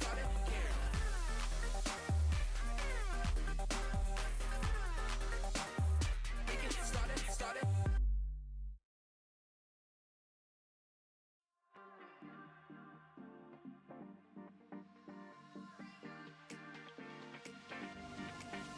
Your vision, when like in my jaw just dropped, can't catch my breath. The sand in the hourglass has stopped. You light up my world in ways I can't explain. Your electricity's running through my veins. Oh, baby, I can't help it. I've never felt like this. Only you can do what you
Welcome on back to RFDL Week 4, Day 1. I'm Ecliptic Fades. I'm joined by Firestreak and Aerolax. And what can we say? A 3-0 sweep against Protogen Rebellion. Aerolax, how are you guys feeling? I mean, pretty good, obviously. That's going 3-0 against a team as good as Protogen Rebellion is definitely it. For lack of a better way of saying it, it definitely strokes the ego a little bit. No, but honestly, just I feel like me and Avid were just like I feel like we just woke up on the same side of the bed today, and just we were just locked into each other, and like especially in that game too, you could probably very easily see that just we played out of our minds. And with that comment, I will remind everybody that RFDL After Dark is tonight. Wait a minute, hold on. But I do want to ask. Let me rephrase. No, you're not allowed. Clip it, guys. Clip it, chat. No. They locked into each other. They woke up on the same side of the bed. That's Aerolax's official statement. But I do gotta ask: is the fact that you played against your own kind in Protogen Rebellion, like, did that give you like a buff? Is that because that's what it felt like? It felt like you knew you were playing against fellow protos, and you were like, I gotta showcase I'm the best of them. So you popped off. I mean, maybe. I mean, I will just mention Turtles, Heavenly, and Static. I don't see any protos on that team. That's fair. The buff is not there. Right. You gotta start thinking about some potential roster changes. Maybe get proto. I'm not sure. But Fire, what were your thoughts after the game? Gonna be honest, I think we might need to do some re-rank checking on that LumiMawcity squad, because hey, yo, what is going on over there? I mean, no. Honestly, Vi is looking like an SSL, Aerolax also looking like an SSL, like, I mean, that's terrifying. I'm glad we played them in the first few weeks of the season, because I don't want to play them now. No, that's too scary. So, well played to, I think Protogen Rebellion will bounce back. They're a pretty good mental team, but, yeah, LumiMawcity, you guys scary now. Yeah, I have to agree. But let's get into our next match of the day, as we've got some more exciting matches for everybody. The featured match of the week is now over, but we've got our second one of the day. It's going to be Twisted Tails versus Fox Clan. And these teams, as I've always said, they might be 0-3. You cannot count out Joshi and his team in any sort of way, in any sort of matchup. So I saw the prediction is a little bit one-sided today, but this could go either way. Joshi, amazing player, one of the SSLs in the league. We're gonna be watching him closely, seeing how he's able to react and being able to keep his team on the right track, because it's a big week for them. So we'll see.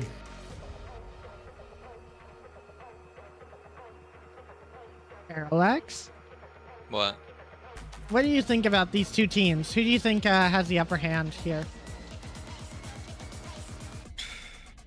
That's a very good question. I feel like obviously Twisted Tails hasn't had the best of starts, going the only team to go 0-3. However, as I said last week, I still believe that there is definitely a lot of potential for that synergy, specifically between Joshi and Liska, to just work so well. And I know that the roster changes are going to happen after this week, but I'm really hoping that with this final chance we finally see that synergy happen. Yeah, I have to agree. I hope that we do see some very good stuff going on Let's go ahead and talk about the teams coming into here. Let's talk about Twisted Tails, guys. They haven't had the best start, but they are definitely not in a bad spot, especially early on in the season. There are some changes that, they need to fix up. There are some mistakes that they need to deal with. But, I mean, Joshy's still looking good there. He's got that first in saves per game, second in score per game, so it's not like they're playing bad by any means. I think they just have a couple of small mistakes that they can fix rather easily. Yeah, they're definitely still working out those rotations. They're really trying to all get on the same page still, and they've had yet another week to do it. I think they have the opportunity to have a really good match this week, and I mean, I think they can do it. I mean, once again, I'm specifically going to be looking at both Joshy, and oddly enough, I'm looking at you, Baxis. I think you're gonna have a huge week this week, and I got faith. Yeah, I'm on the Baxis hype train. Let's run it. I'm hyped. That is completely fair. I know, as we saw in the in the Combine stream, there was I think it was, I can't remember which day it was, but Baxis was just absolutely popping off. And if we can get this in this match, Fox Clan is definitely gonna have a lot of trouble. Yeah, I think so. We're gonna have to see if they can pop off. Meanwhile, let's talk about their opponents here in Fox Clan. And Fox Clan has been showing up as well these past couple of weeks. Javian, Cosmo, and Taka. Taka moving up the standings bit by bit with each of those performances that come out. And I can't wait to see what this team has in store for us today. I mean, Taka, always a strong player. He's one of those players, he's not going to be overly flashy. He's not going to do anything that, wows your mind necessarily, but he's just very consistent. He is there when he needs to be there, and, I mean, we'll need to see if he's able to keep showing up as a strong player. I do believe he recently just ranked up to GC3, so he's peaking. Oh, yeah. He's doing good, and he's showing up in big ways for his team. So I'm going to be looking to see if he's able to do that once again in this series. Yeah, we're definitely going to have to see. And as we've mentioned before, I'm going to mention it again, and probably in future weeks as well. But that synergy between Taka and Jay is definitely something that you have to watch out for going up against this team, because these two players have played with each other for a very, very long while.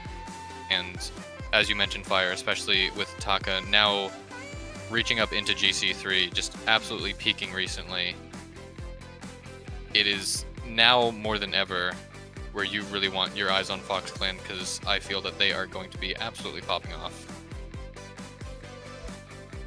Yeah, I have to agree. I think that it's going to be a great matchup. I'm really going to be looking at kind of how Joshy and Liska can go up against the Taka and Javian combo. But you're also going to be looking very much at this backline in Baxis and who is the other third? Cosmo, obviously. Whichever one of these guys can pop off the most and facilitate that midfield for their team, I think that's going to be a very, very big part of this this match that's coming up. But Fire, can you give us an update on the predictions for this match? Yes, I can. And it looks like... Okay, so we are looking at an entire sweep among the casters. We're all choosing Fox Clan in this one, by varying score lines, but only one of us, that being Daki, expecting it to go to a Game 5. Everyone else choosing a 4 or 3 game series, so... I mean, caster curse? Maybe? But we'll just need to wait and see. Yeah, we'll have to see about that. And without further ado, it is time to start our second match of the day, guys. So let's get going. It's Twisted Tails versus Fox Clan. Twisted Tails still trying to get their first win of the season. Fox Clan is trying to come back and get another win on that scoreboard. Let's see who can take it today. And good news, guys. You get to deal with me and Aerolax for a little bit as we start this one off. And as I said before, going to be really looking at Baxis and Cosmo to show up for each of these teams. We're going to have to see who does that as game one starts off. Going into the Fox Clan corner, Taka with control. Sharky trying to get a 50 over. Not going to be able to do so with control. But Liska is going to keep the pressure mounting for Twisted Tails. Javian not getting the greatest touch and is going to go over the Fox Clan net, but no shot can come out. And we're going to start the first 30 seconds off with a little bit more pressure. Sharky Boy is going to get the first goal, and Twisted Tails will be up by 1. And that is a very, very good play from Sharky there, just getting that flip and able to stay on that ball, getting that extra little touch over Cosmo. And Jay just not quite being ready for that. And that one's just going to slot right into the back of the net. Twisted Tails up by 1. Definitely the position that they want to find themselves in, especially since they are currently 0-3 in series score. And you've got to wonder if that might be plaguing their minds a little bit. Just thinking they are the only team so far who hasn't won a single series. And you just got to wonder if that's kind of getting to their egos a little bit, possibly making them play just that little bit less confidently. But with how they performed in previous weeks, especially last week, they really just shouldn't let that get to them, because they are definitely a very, very good team. We are seeing that now as they're being able to just defend against these Fox Clan attacks and start some attacks of their own. As Sharky gonna fake this one, let it go mid.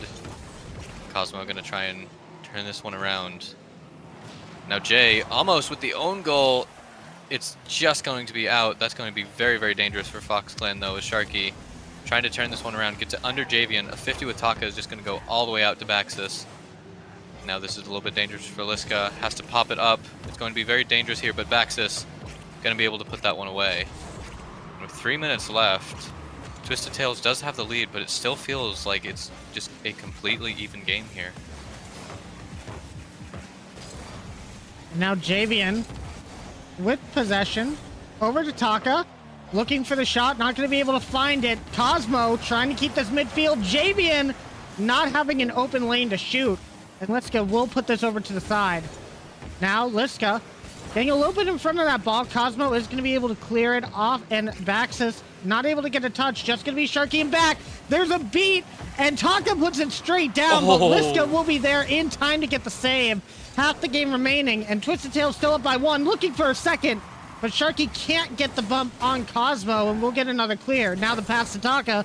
Gonna go all the way to the Twisted Tail's back wall.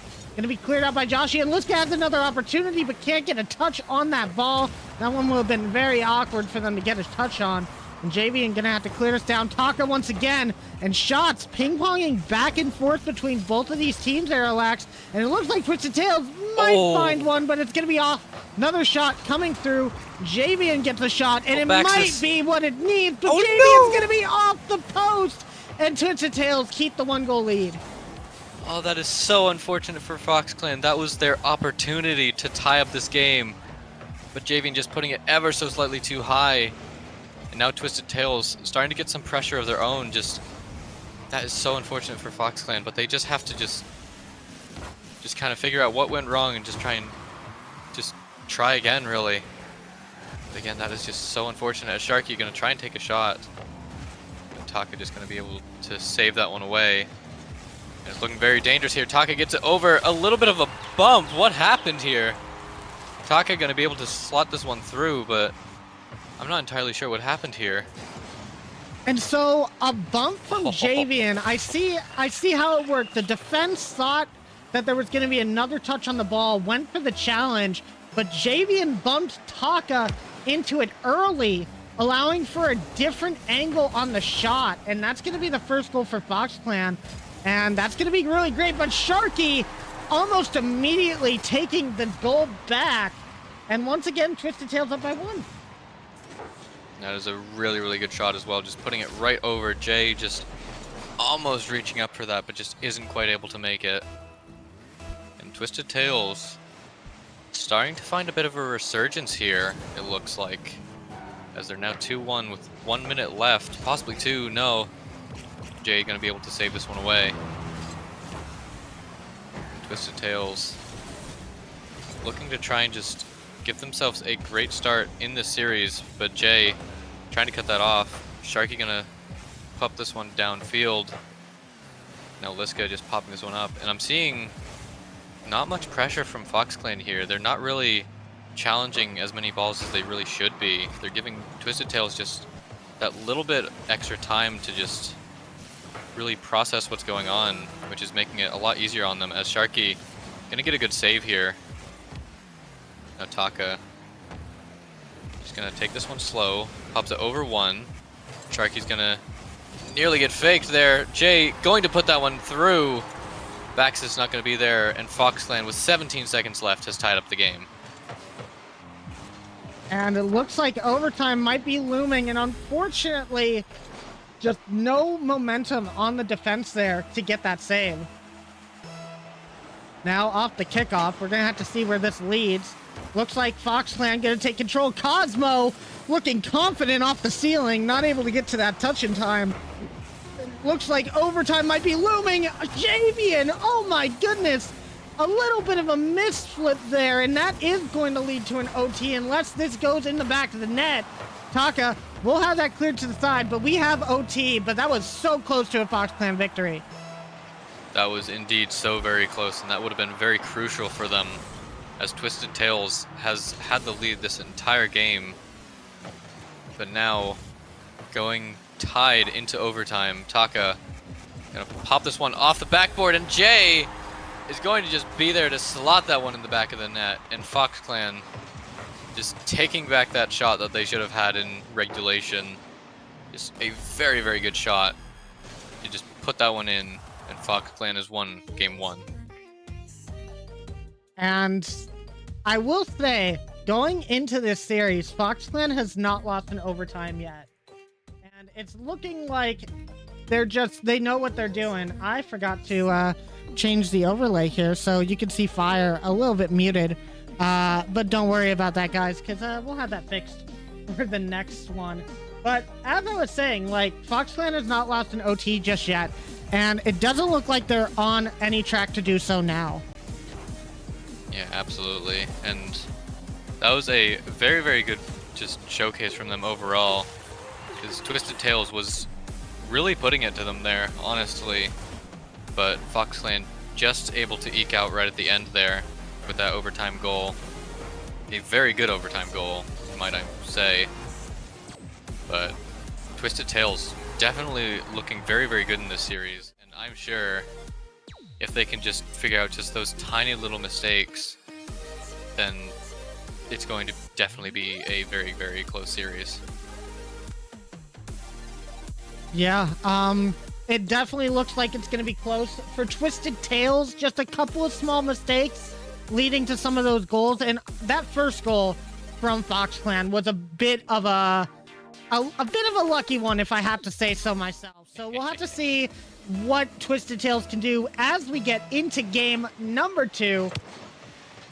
We'll see exactly how they can adapt to this situation and try to take us to a tied series. Meanwhile, FoxClan gonna be looking to go straight to match point as quick as possible. They want to get this series done and over with as quick as they can. However, they're gonna have a tough time of it as it's in the corner. Taka will take possession, but Baxis will be the first one to challenge on that ball, getting past Javian. Now, an open net opportunity, but Javian playing that well from the inside of his net off to the side. And we're seeing a lot of pressure on this FoxClan side. It looks like they might have a breakaway as Cosmo gets a good double. Gonna pop this one down for Jay. And that is an absolutely amazing play to start off the scoreline. Cosmo just getting a great double around Sharky and then just popping this one down right as Bax's challenges. And Javian just always going to be there to pop that one in. And 1-0 for FoxClan. Finally getting a lead at the start of this game. But Sharky nearly going to put that one in. It's just going to go a little bit high. Not expecting the miss there. And Fox Clan gonna be very, very lucky for that one as another shot comes through. Sharky once again just trying to pepper this net with shots. As Liska nearly comes in to finish it off, but Taka gonna be able to be there.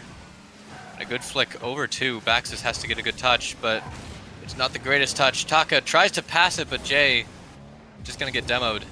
Good spawn. That was a very, very good spawn, possibly even communicating that. As Sharky just gonna get a great touch here. It's gonna be off to the center. Baxis tries to get there, but Taka just so much faster than that. And Jay, a little bit of a miss. Cosmo just gonna get dunked by Liska. 3 minutes 30 left on the clock, and it is so back and forth, but Twisted Tail's getting so much pressure as Sharky just off that challenge from Javian just comes off the ceiling there and just a glorious dunk and finds the double as well. That is such a good shot. That was very impressive to be able to get that touch.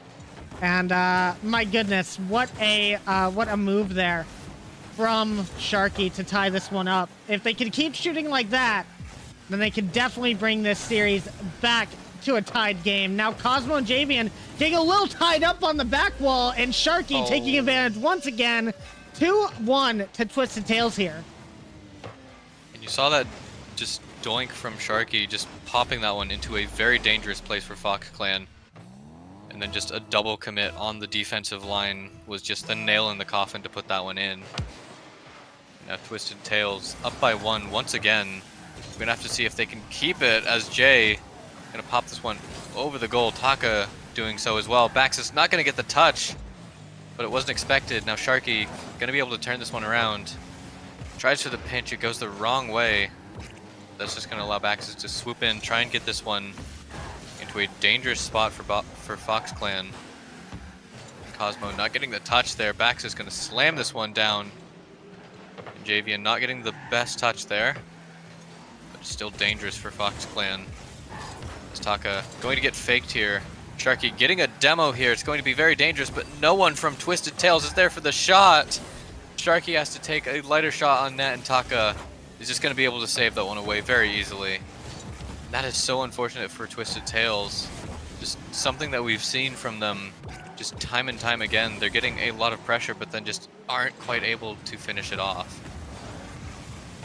And something I'm seeing, and I just wanted to mention this just because I saw it on the player card for a tiny bit of a second, but Sharky is kind of showing up for their team. Liska, you can see it right now. Oh no. Look at their score. They have 10 points, and there's 1:47 left. Liska is being shut out of this game, and I'm not entirely sure what's going on with that. It might just be a tough game for them, but I mean, Fox Clan still not able to take the lead. Even with Liska being on such a low scoreline, you would expect to see Fox Clan in the lead when you have something like that. But it seems like Sharky is just putting the goals where they need to. They're doing really good on the back line. Their defensive rotations are not really opening up to allow for Fox Clan to move forward. And Sharky finding an opportunity once again. 3-1 to Twisted Tails with 1:14 left.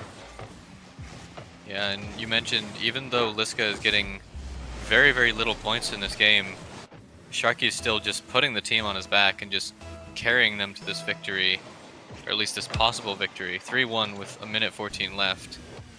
It's definitely looking dangerous for Fox Clan, but they might still have a chance. But as we see, again, Liska, 24 points. I might have a bit of insight on what's going on, as I was lucky enough to play with Liska, as Bax is nearly going to put this one in. I was able to play with Liska last season on Rule No, and I feel that their playstyle is very much just the aggressor of the team, whereas on this Twisted Tails team, that title definitely goes to Sharky, which might be making Liska feel maybe a little bit lost on this side, as Sharky is definitely a lot faster. And that's really just what I've been trying to, I guess, say when I say that I'm really hoping that synergy between Sharky and Liska really finds itself, because having two aggressors on the team is definitely a very, very good thing to have as long as it can work well. But Taka just gonna shut me up real quick. Putting that one in. With 9 seconds left, Fox Clan might still have a chance here. As we see giving me all a of good Twisted Tails kickoff. going for that. Yeah, we'll see if there's any kickoff shenanigans here. Now with 9 seconds left, the kickoff does go the way of Fox Clan. Baxis, though, getting a really good touch. Taka trying to keep control. Javian keeps it up, but no time left. And Twisted Tails takes game number 2, and as we thought, we're back at a tied series. Yeah, absolutely.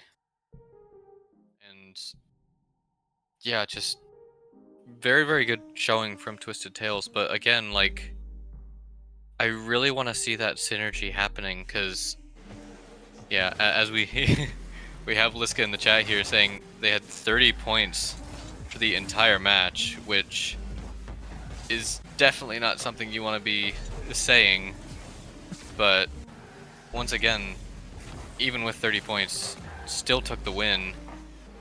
And we'll just have to see just like if they can kind of figure out really what was going on there. And if that low point score can be fixed, really.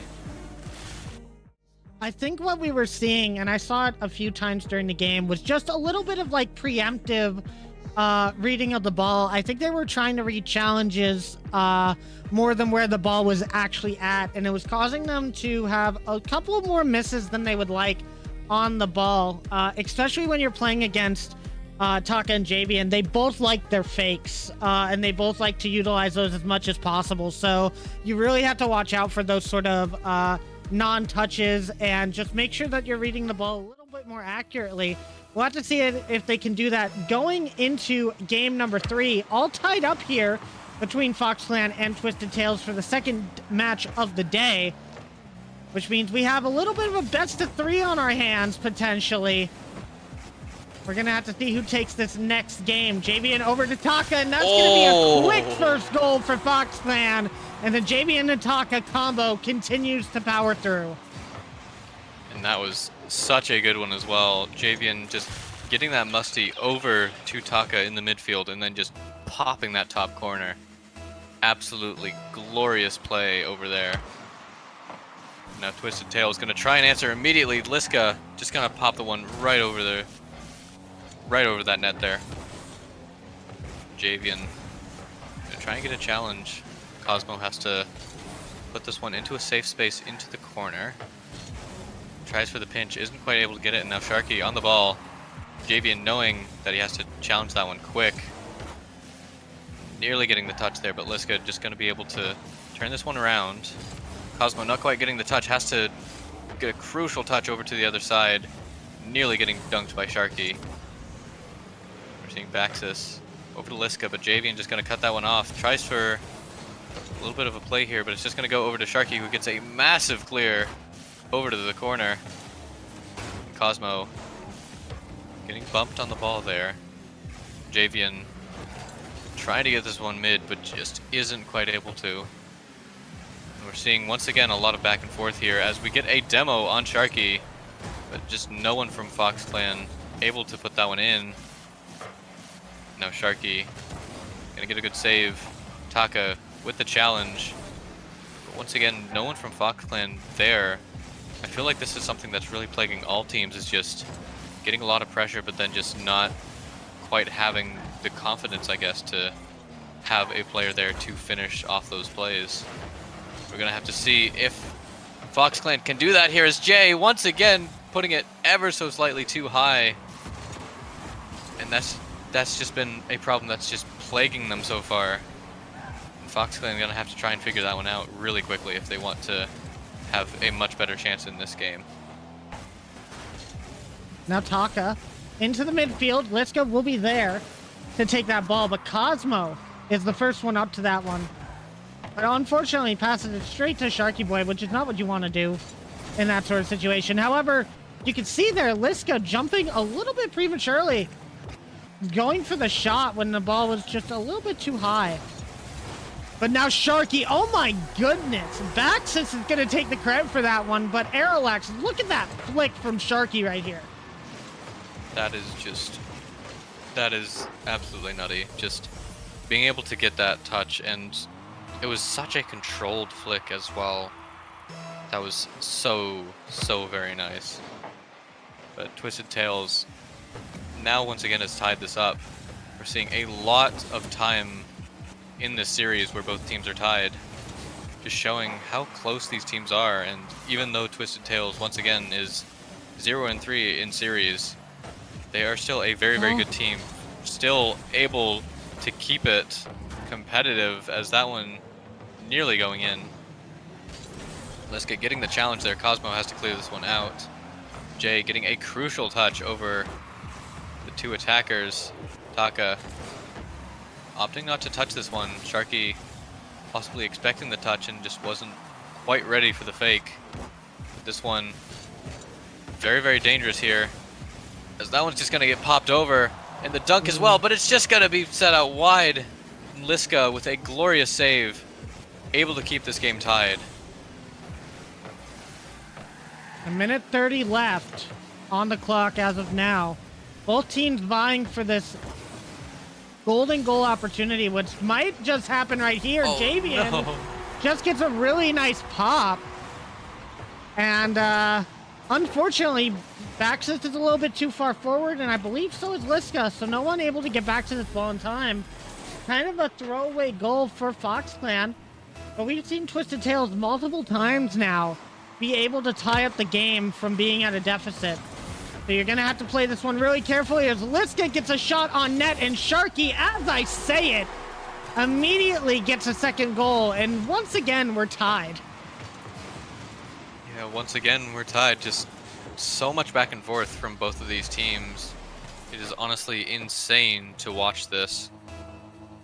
But we're just gonna have to see if we can get one team here to finally get that lead and keep it as we hit 0 seconds.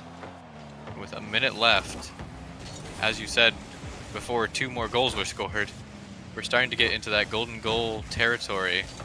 The last goal might take this game and put whichever team scored it on match point, which is definitely a situation that both of these teams want to be in. We see Taka over to Javian, a great redirect, but Liska not going to be there. Sharky has to get the save off that rebound. Now Liska over to Sharky. A bit of that synergy coming out from the Twisted Tails team. Now Baxis putting that one up. Javian just going to clear this one out. Getting a bit of a bump here. A bit of scrappy play here. Ends up with a shot that Taka's is going to save. And a great touch over. Sharky just trying to disrupt. It's going to go over to Cosmo, who doesn't have the boost to get back to that. But Javian, once again, just very quick challenges on Sharky is what I'm seeing this Fox Clan team do. And that's definitely what you want to be doing against these higher level players, just not giving them any time to figure out what they want to do with that ball. As we hit 0 seconds, Sharky gonna pop this one high. Doesn't have any boost to follow it, but Jay, a massive clear out. Bax is gonna put it down, and we have overtime in game 3. Another OT, and once again, I have to bring it up, and I'm gonna do it every time until they lose. But I'm gonna bring up the fact that Fox Clan has not lost an OT yet during the league. Are they gonna be able to take another one? Signs would point to yes, as that goes towards the net. Javian with another shot! Oh. And it's gonna be Fox Clan once again taking game number 3 in an OT. That is just, yeah, Fade. We might need to like check the code or something, because Fox Clan, as you said, is just winning every single overtime that they get into. Just something might be up in the code. Hold on, I'm gonna go check that real quick. I just think if any team is learning anything, just don't take Fox Clan to OT, because they have the ice, and that's kind of just what you need for those sort of situations. It was a good attempt once again by Twisted Tails with some incredible shots, but Fox Clan just out pressuring and outpacing these guys on the very small end, and it's just kind of working. Look at that pop from Taka right there over the entire defense. But it's those situations that are giving Fox Clan a lot of opportunities to move forward. But we're also seeing Twisted Tails get a little bit too caught up in the offense at times, leading to some open nets. I think if they can fix that, then we definitely can see them go to possibly a game 5. But Fox Clan now going to be a match point, and Twisted Tails, your mentality can't be really good at this point. You've already lost 3 series in the league, and now you're going up to a match point once again. Parallax, what do you think we need to see from Twisted Tails to try and take the win in this match? I mean, I feel like they already have the formula. They just aren't really acting on it as much as they can. They just really need to find that synergy, as we've been saying over and over again. But the way they want to find that synergy is really up to them. Because I feel like, as I mentioned before, both Sharky and Liska are that aggressor type. But it feels like they're just pretty much the exact same sort of playstyle. It's just that Sharky playing a lot faster. As we see there, just a little bit of, I guess, overlap between Sharky and Liska in that play right there. And I feel like that's just what's been plaguing them this entire time. And they're just going to have to try and figure out if there's any way to just combat that. As we see Fox Clan in a little bit of a dangerous position here. Liska just trying to get a touch here, make it a little bit awkward. Sharky with the challenge, but just isn't going to get a touch here. It's going to be very awkward here. Taka with the high shot. Sharky going to be there with the save. And that is a very, very crucial save there. As Taka trying to put this one around. Bax is going to put it one into the corner. Liska trying to pull this one out of the corner, but Cosmo just keeping it there. Trying to put it mid. It's going to go there. And we get an own goal from Liska. That is so, so unfortunate. That is it's a exactly bump what as you well. don't want to happen there. Yeah, it was a bump leading into that goal. And it's kind of obvious to see why the defense doesn't jump for that sooner. They don't expect the ball to be going right to the net there. But that bump was so well timed by Javian on Liska. It sent them straight back into that shot. I think they called that a pool shot in Rocket League. I haven't seen that scored in RFDL, I think, ever. So congratulations to, I think, Javian, who got that first one. Of course, the goal will go over to Cosmo off the touch, but was very interesting. But Liska, that was a perfect redemption right there. You can see as Sharky takes us downfield, Liska doesn't get the touch, but goes immediately for that demo on Javian. And it takes Taka just too much time to get to the back of that net. And once again, as we keep seeing, Twisted Tails is really quick on getting those tying goal counterattacks. Yeah, honestly, and just so many tying goals in this series. I don't think we've had any situation so far of a team in this series being up by 2. It's always been either tied or by 1.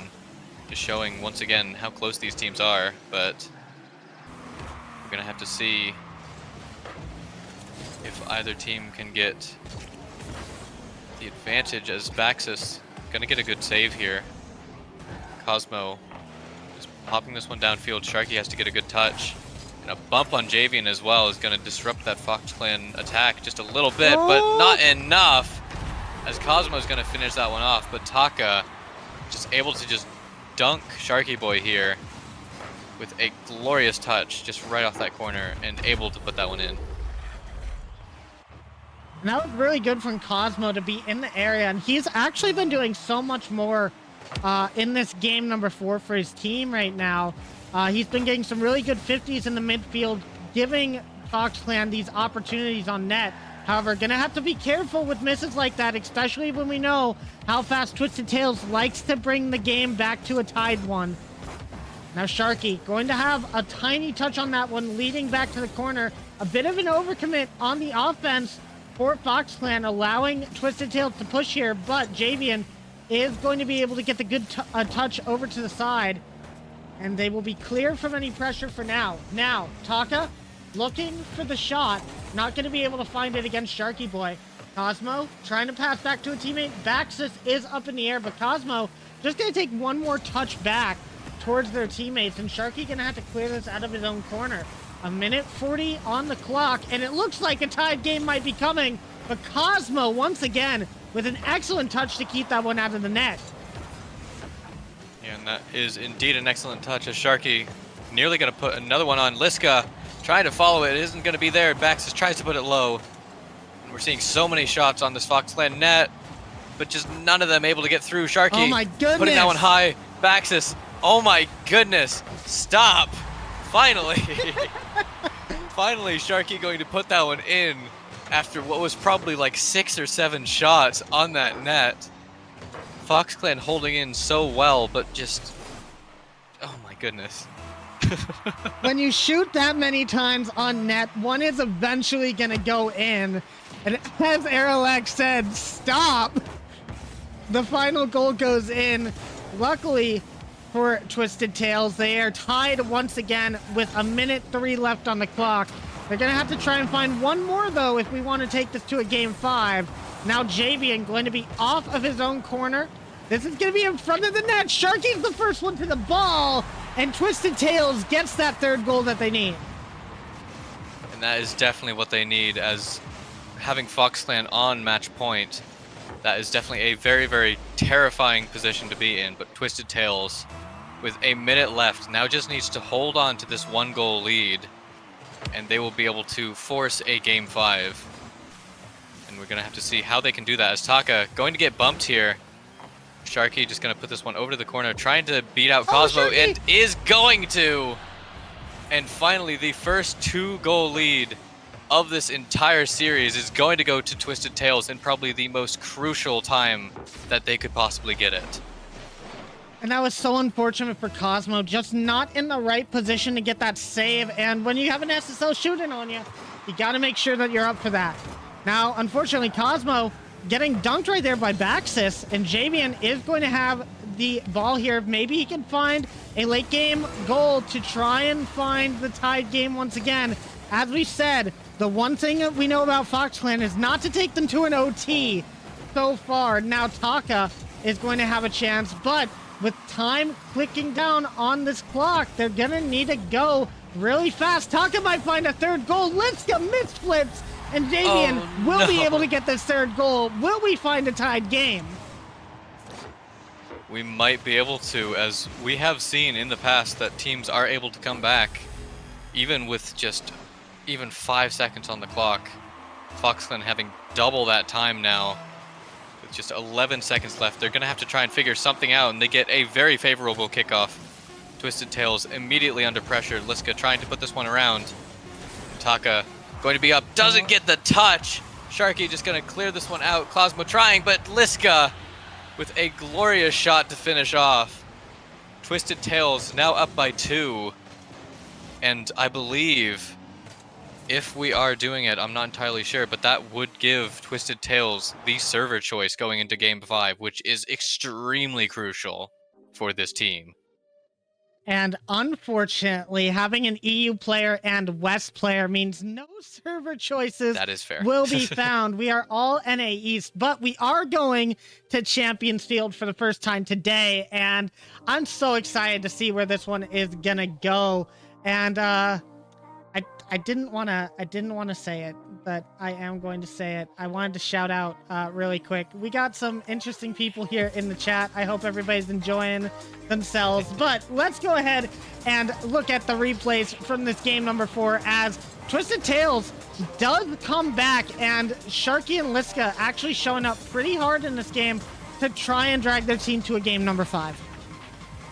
Yeah, absolutely. And that's what we've been wanting to see this entire time, and it really, really showed itself in this game. Just that synergy between Sharky and Liska just was honestly just carrying Twisted Tails to this victory. And it, again, it is a very, very crucial victory, because this is now going to force a Game 5, which just means whichever team is able to win this next game is going to win this series. And we're going to have to see if Twisted Tails can actually win this one, because this will be their first series win of the entire season if they can do so. And we're getting straight back in. Game number 5, Champions Field inbound. Will Twisted Tails be able to take their first win? Oh no, we have production issues as we always do. Don't worry about it. We're getting right back into it, guys. NA production, you gotta love it. That's what we're known here for. So welcome on in. And just for those who don't know what's going on, this is the RFDL Rocket First Draft League, and Javian is going to score our first goal in game number 5. And that's exactly what we want to see from Fox Clan. Indeed it is, with Twisted Tails just bearing down on them. I know that Twisted Tails is definitely going to be very hungry for their first series win, but Fox Clan also going to be hungry for this win as well. As we see a massive pinch. My goodness, that was so extremely fast. 66 miles per hour on the ground there. Just that pinch from Baxis and Liska. Taka just not able to get there. And that is an insane way to tie up this game again. Whoa. And it's only 30 seconds into the game, and it's looking like this one is going to be a bit of a score fest as we continue on. The kickoff going straight into the Twisted Tails corner. Javian not wanting to go up for this one yet. Trying to play that 50. It's not going to work out. Sharky does have the ball to touch towards the net, but Cosmo going to be in the perfect place to shut that shot down. And we continue on tied. 4:08 remaining. Javian is going to have this over to the back wall. Is anyone going to be there to challenge? Baxis doesn't get the touch, but Liska will get the save on the goal line, and Sharky is going to move this one on out. And we're going to have to see if Sharky can get this one. No, Cosmo, once again, just really just showing up on defense in this game. Just keeping out a lot of shots from this Twisted Tails offense. We're going to have to see if Fox Clan can get an offense of their own. Is Sharky going to get a crucial touch? But Cosmo still going to be there. Baxis not able to get a touch. Sharky with the save. Javian with another shot. Fox Clan just peppering this Twisted Tails net, not allowing them any space to breathe. But Liska just going to force that one out, finally giving Twisted Tails a little bit of time to regroup, grab boost, and deal with this shot. But Javian just going to pop that one right over everybody. And that is such a glorious shot, coming off the ceiling and just pushing it right past the defender.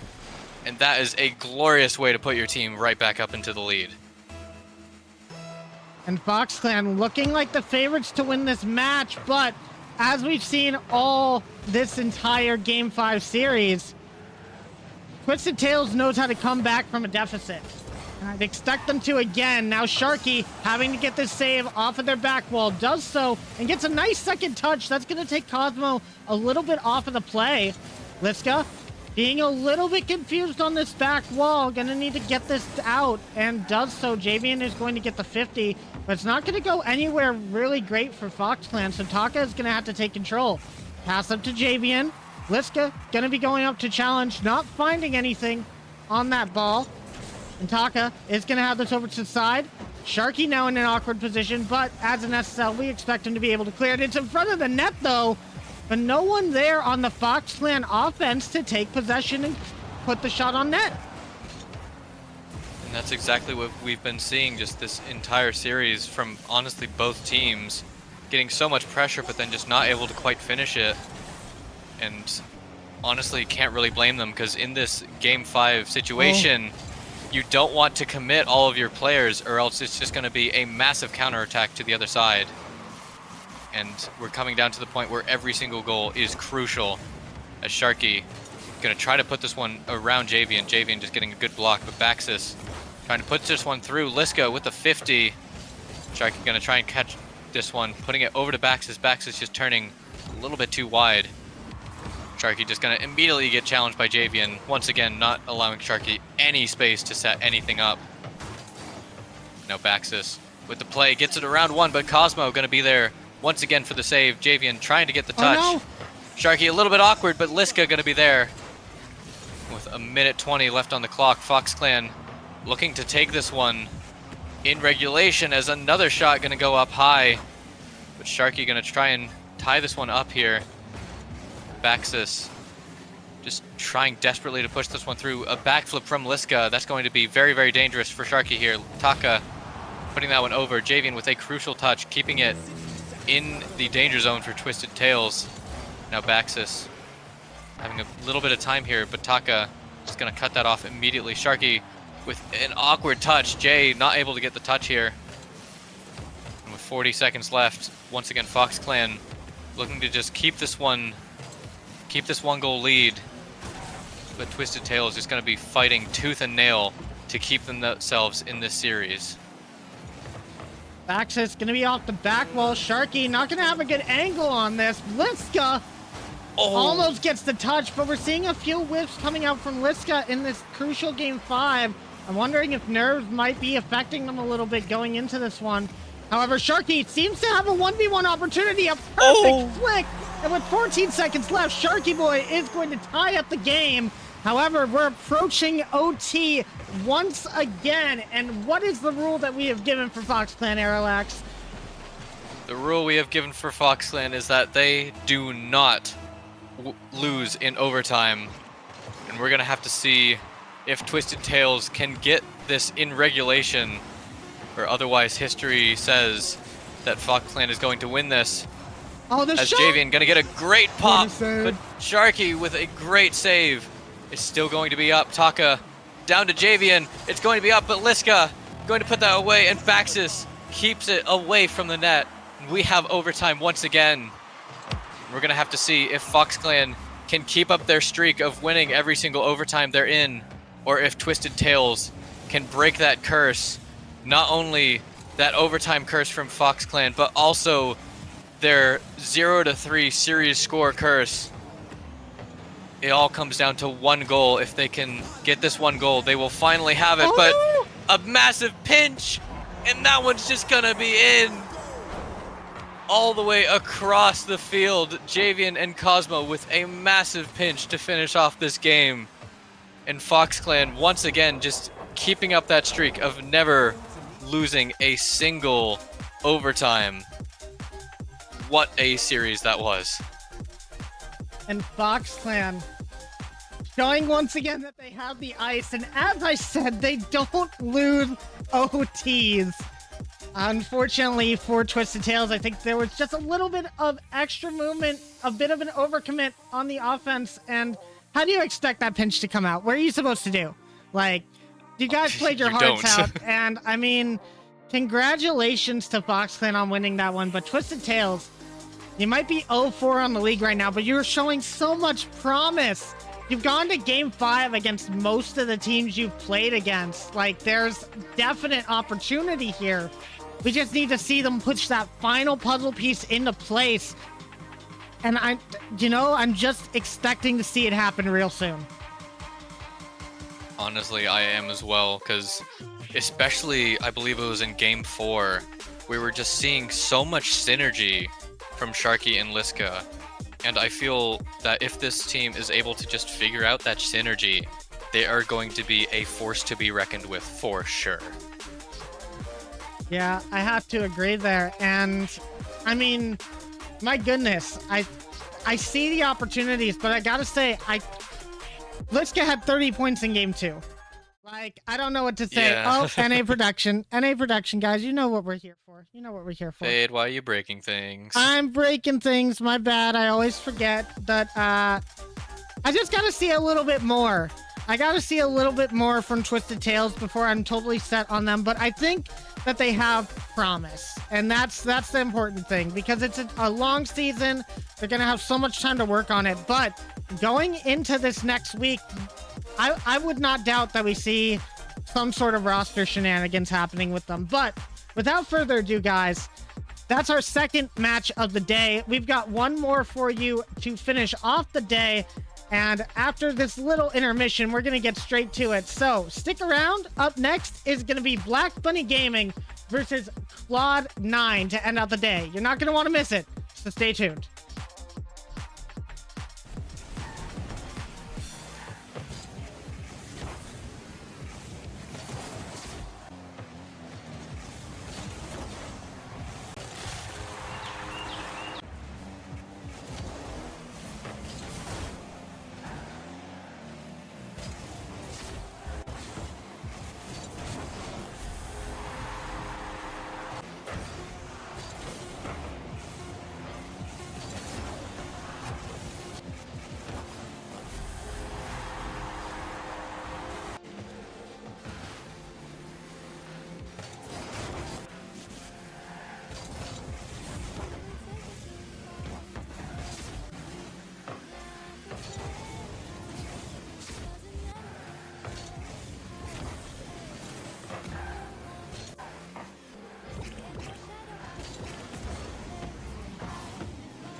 understand how you do this to me. You've been running in circles inside my head. Wasn't looking for love, but baby, I found you instead.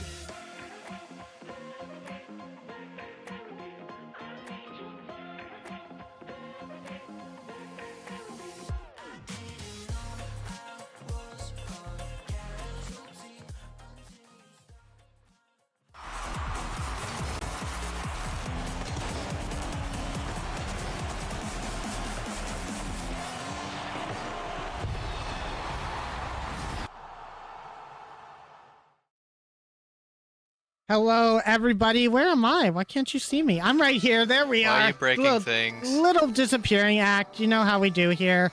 It's totally fine, guys. But welcome on back to RFDL Week 4, Day 1. I'm Ecliptic Fades, joined by Aerolex and Firestreak. And Fire, what do you gotta say about that game we just witnessed? Twisted Tails taken down once again, but a Game 5 overtime again for Twisted Tails.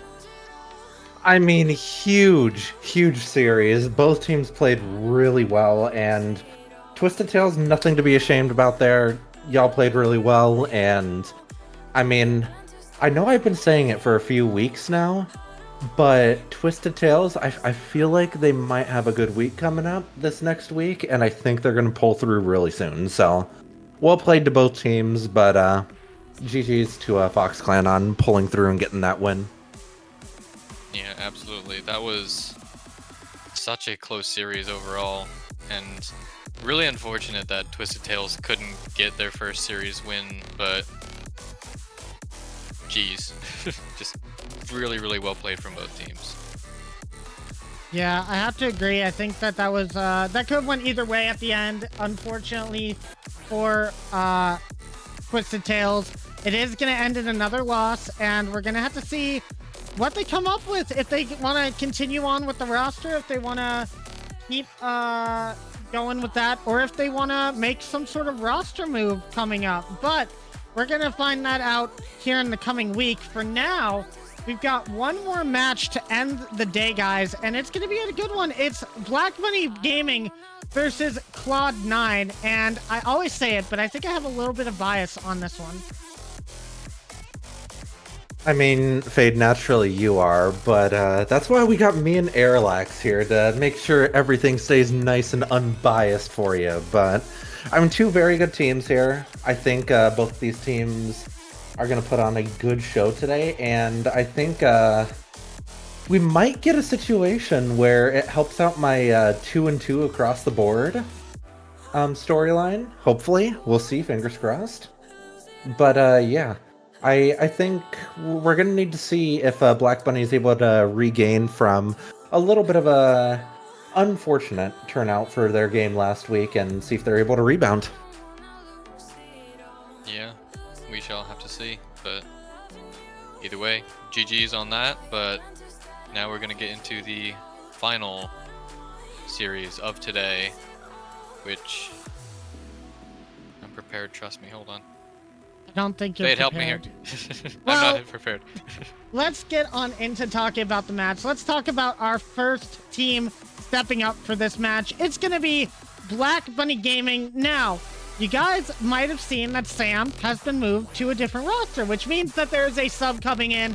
It is going to be Fire J Boss, which once again, not GC2, is going to be Champ 3. We will fix that in post. But along with Hammer and Vezix, our week 2 MVP, they're definitely looking to come back here in week 4 and grab another win after they had a bit of a devastating loss against X3 Tactics in game 5. I mean, Fire J, just a relatively recent sign up to the league, and already being able to get in a series is going to bode well for them, I think. I know that I'm pretty sure I've seen Hammer and Fire J both in the same call a few times in the server, so maybe there's some familiarity there, and that things will not be completely foreign to them as they go into this series. But I mean, I think the big question mark on this series is going to be, how well do FireJ and Vez rotate with each other? Because last week we saw a little bit of awkward rotations between those two, or between Vezix and Sam. So hopefully bringing in FireJ as a potential roster change will bode well for that team, and hopefully Vez is able to get back on his track. I'm hoping for a minimum of 25 demos from him this series. Hopefully, fingers crossed. Oh dear. For those that don't know, which is probably only like one or two of you, Vezix is definitely known as the demo guy for this season. Currently sporting 3.71 demos per game. Compare that to second place, which is 1.55. It's a little terrifying. Every single time that Black Bunny Gaming is playing, it kind of turns into a minefield. And we're just gonna have to see how Cloud9 can deal with that, really. Because I know that Cloud9 is a very, very solid team overall, but with that just disruption ability from Vezix combined with just the mechanical ability from Hammer, that duo is very, very dangerous. And if FireJ Boss, as you said, already has that synergy with Hammer, this is going to be a very, very difficult match for Cloud9. Yeah, but I will say, last week, X3 Tactics kind of took Vezix off of that pedestal a little bit. Definitely made those demo numbers decrease just a tiny bit compared to what he was getting.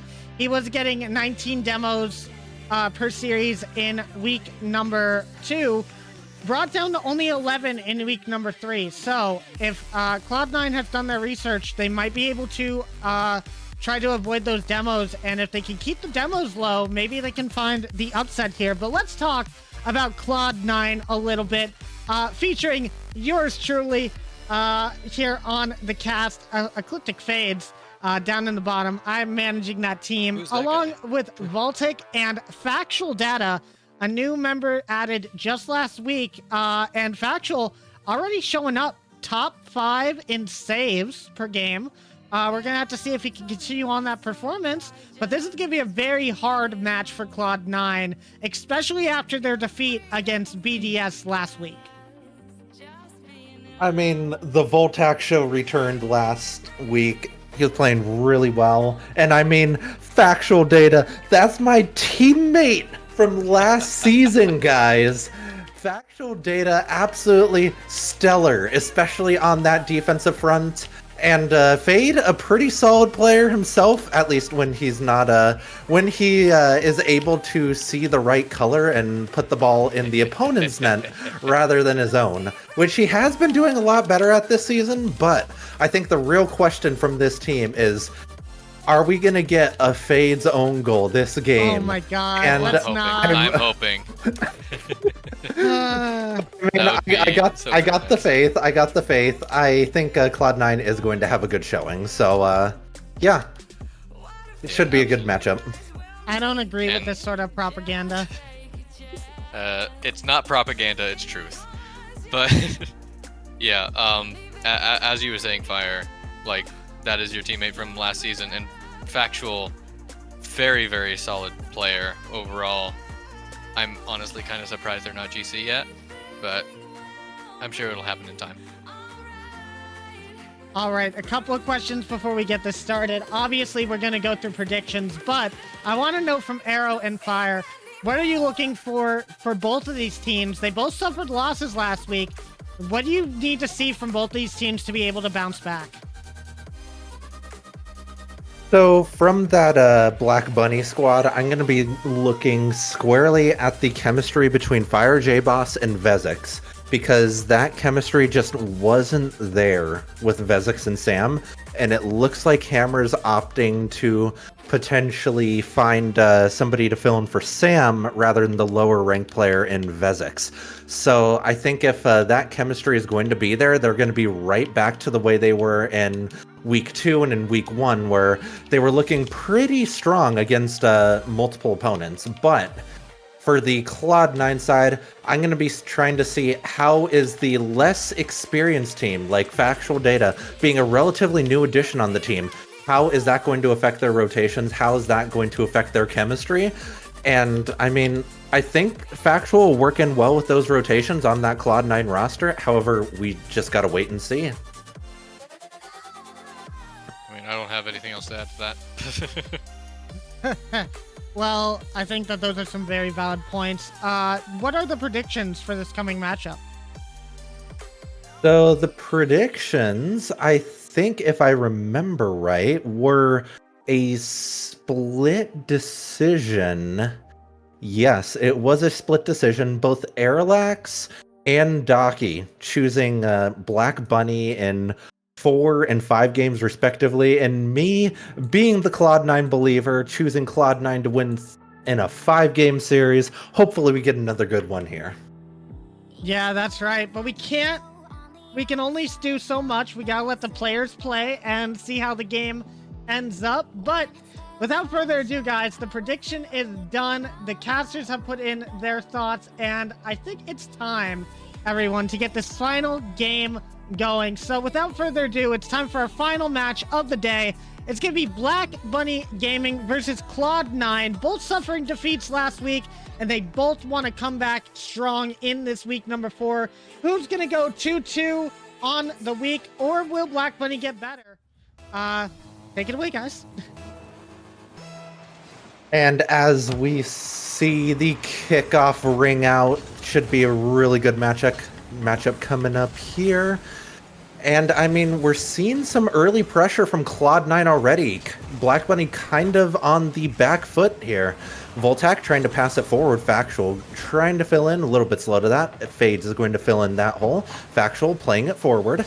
And we're seeing Voltac trying to take a shot on net. Good save by Fire J Boss. And we're seeing a lot of pressure from Cloud9. So, I mean, do you think this is going to keep up? It might do, and it looks like it is, as Fade gonna put in the first goal for this series with a very, very good pass off from Voltac there. And we see all of Black Bunny Gaming just on that same side of the goal. It looks like they might still be, I guess, just trying to figure out that synergy that they really need to figure out, especially with Fire J Boss, as we see just a bit of tripping over each other between Fire J Boss and Vezix. And we're gonna have to see if they can figure that out, but it looks like Fire, that you are definitely correct in trying to watch out for those two players in particular and just seeing if their synergy works. We're gonna have to see as Voltac gets a massive pinch out. And Fire J Boss trying to keep this one in a dangerous place for Cloud9. Cloud9 starting to get under a bit more pressure with that massive clear. All of that pressure is completely gone. Now Hammer not gonna get the touch, and Factual gonna just pop that one through, and really showcasing why he is as good as he is, just putting that one under and putting Cloud9 up by 2 in this game. I mean, Factual, he did it so good on Gentle Pause last season, and he's showing it off once again here, just being in the perfect spot to be able to slot that one home. And he's not going to wow you with fancy mechanics or anything, but he just always seems to be in the perfect spot, exactly where the opponents don't want him to be. But Black Bunny establishing some pressure. Fade 50ing it into the corner, getting it past Fire J, but is going to get dunked by Vezix. Voltac trying to play it out. Fades is going to try to get back on this, but Hammer was there too quickly. Hammer looks like he might have been going for a pass to Vezix, but Vezix can't slot that one home after the miss by Hammer. Fire J Boss trying to keep it in the corner, trying to pass it middle. No one's home though. Vezix trying to jump up for that, but he just doesn't have the boost. And I mean, I think pad pathing is definitely one of the things that they've been trying to work on him with, and that would have paid off in dividends right there. So unfortunate, but Cloud9 takes a 3-goal lead. Yeah, pad pathing is something that is definitely slept on, but it is so very crucial because it's pretty much free boost at, oh my goodness. I'm gonna get shut up real quickly as Vezix getting a massive redirect off that recovery there. That is absolutely nutty. But alright, as I was saying, yeah, just... Yeah, okay, no, I'm speechless. Fire, please help. I mean, Vezix, he's known for his demos, but we saw it in the Combine stream. We see it from time to time in these games where he's a really mechanical Champ 1 player. And anytime you have a lower ranked player that can make shots like that, it's a huge boost to your team because you'd really feel like you have no weakness on that offensive side of the ball. But Vezix is going to try to clear it down the field. Hammer is going to pop it up. No follow-up, though, so Hammer is going to be left trying to keep this midfield. Fade, playing it down. Factual, going to try to take a shot on net a bit high, though. Hammer is going to clear that one out. Fades is going to have a little bit of time in corner, but does not get the touch he wants. Hammer trying to play it middle.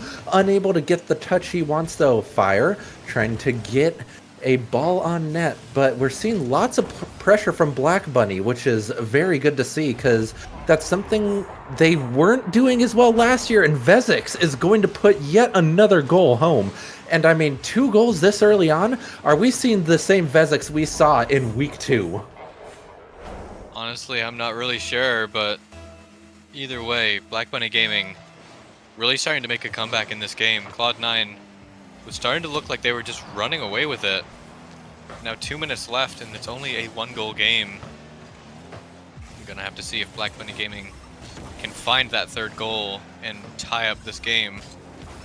But it's not looking so as Ecliptic Fades gonna pop that one off past the midfield. And now Vezix with a great challenge, gonna get it by 2. Now just starting to cause disruption. But Voltac trying to get that one out to the mid. Gonna get a redirect here, but just going to be off. Hammer gonna try and put that one away. With nearly a minute left on the clock. Cloud9 still looking to be in a very, very good position, but Black Bunny Gaming, as I said, starting to make a bit of a recovery here. And might be able to get it here, as that one's just gonna go right off the sidewall. And Fire pop that one over. Voltac gonna get a good clear here. And Cloud9 going to survive once again. We're seeing tons of pressure from both teams, and it just seems like it's inevitable that somebody puts the ball in the net. Hammer on cue. Is it scripted? Who knows? But Hammer just puts the ball right in the net. And, I mean, just really good game sense being there when the miss comes out from Cloud9. Very well played by Hammer. He's really good at goals like that. He's really good at all goals. So, again, seeing a little bit of awkwardness from Vezix and Fire on the kickoff. They'll want to clean that up once they're able to get some more hours together. But Cloud9 establishing pressure. Hammer trying to play to the side. Hammer trying to establish possession.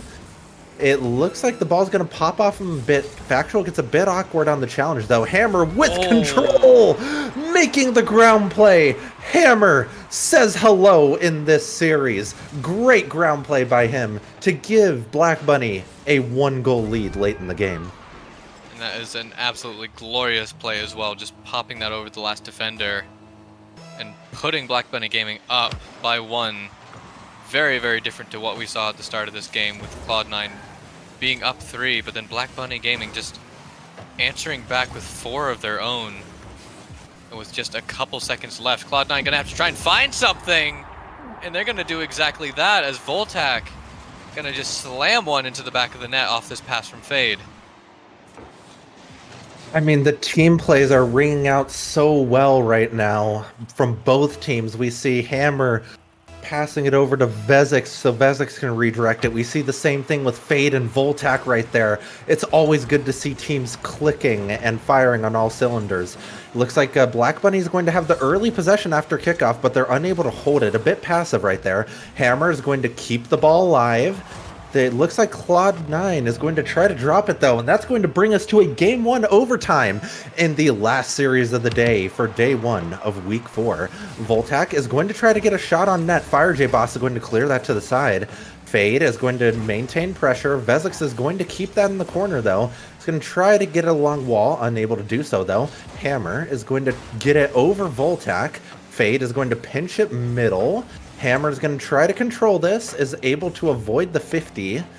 And Vezix is going to clear it past midfield. Hammer trying to take control, and pretty back and forth so far in this overtime. And hopefully we're going to see a good team play come out as Fade makes a great save.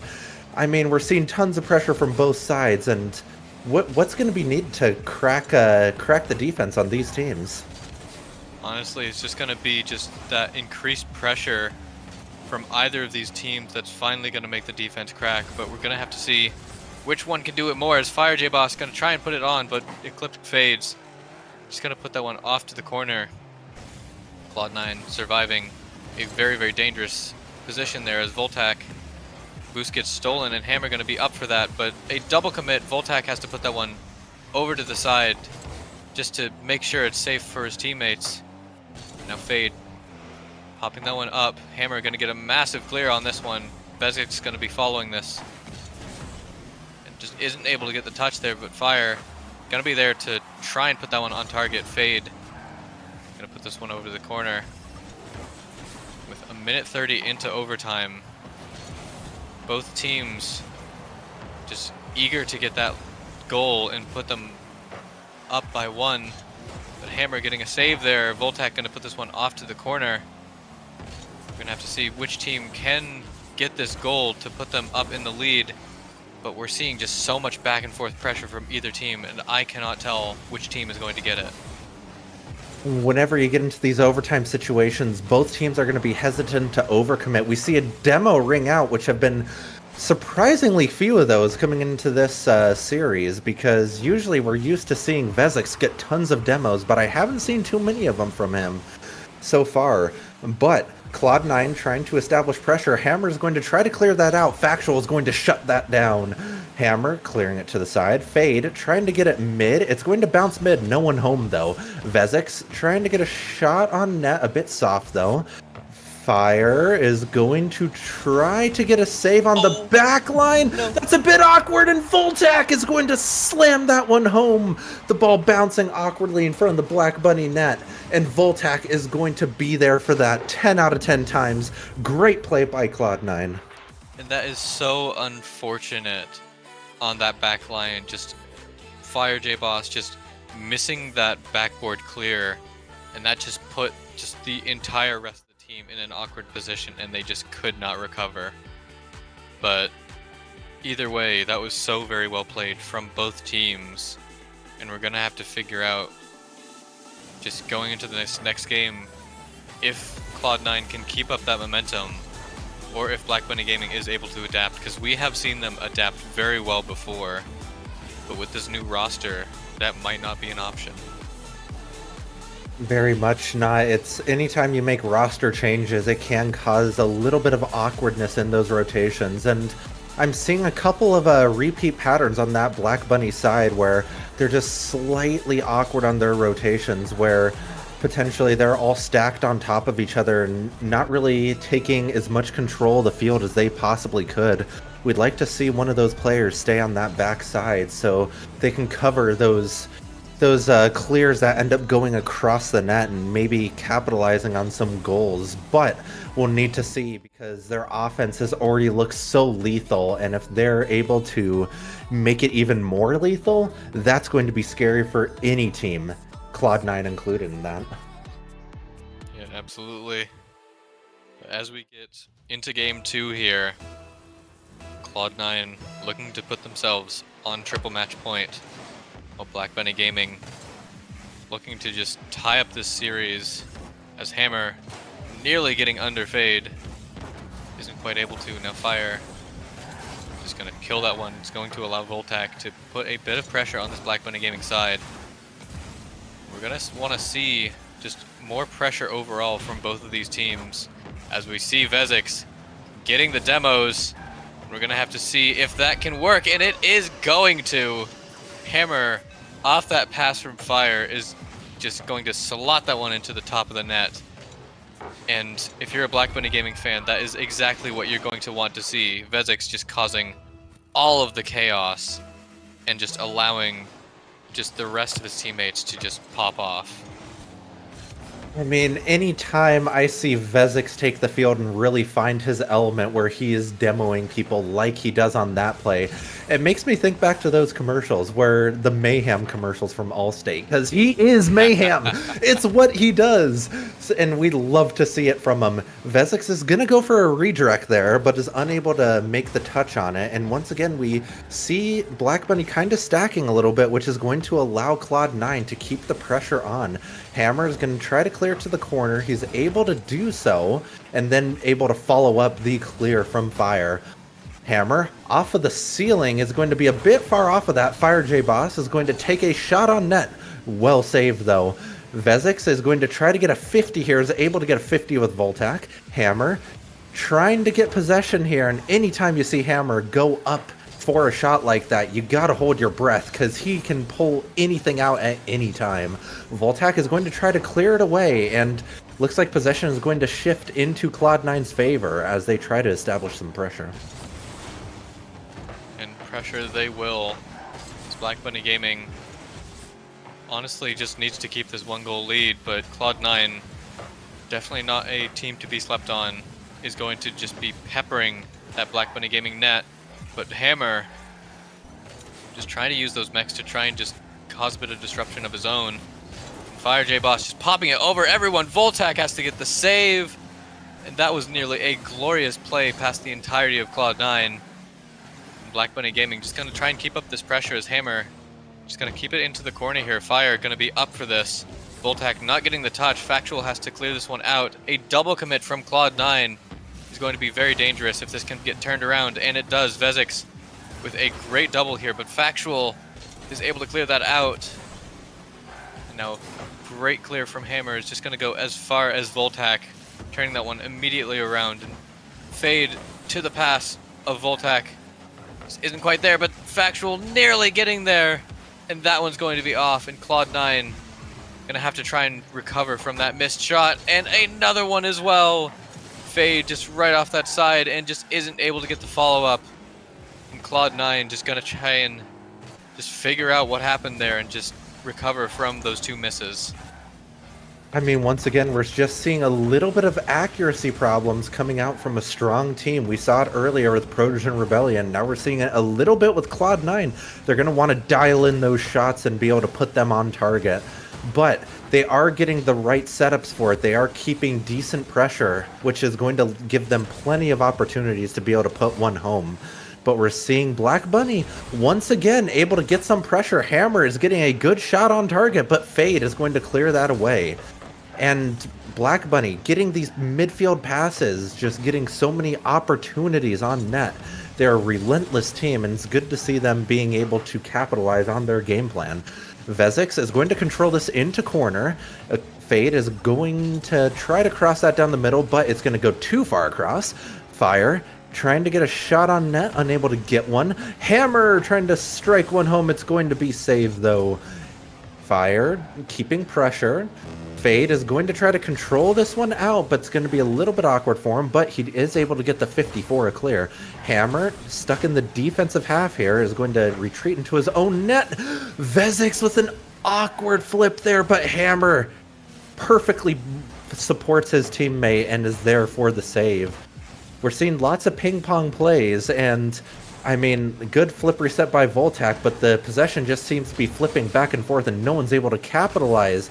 And I feel like this is a game that Black Bunny definitely has the capability to come back in as we close in on the final 20 seconds of regular play.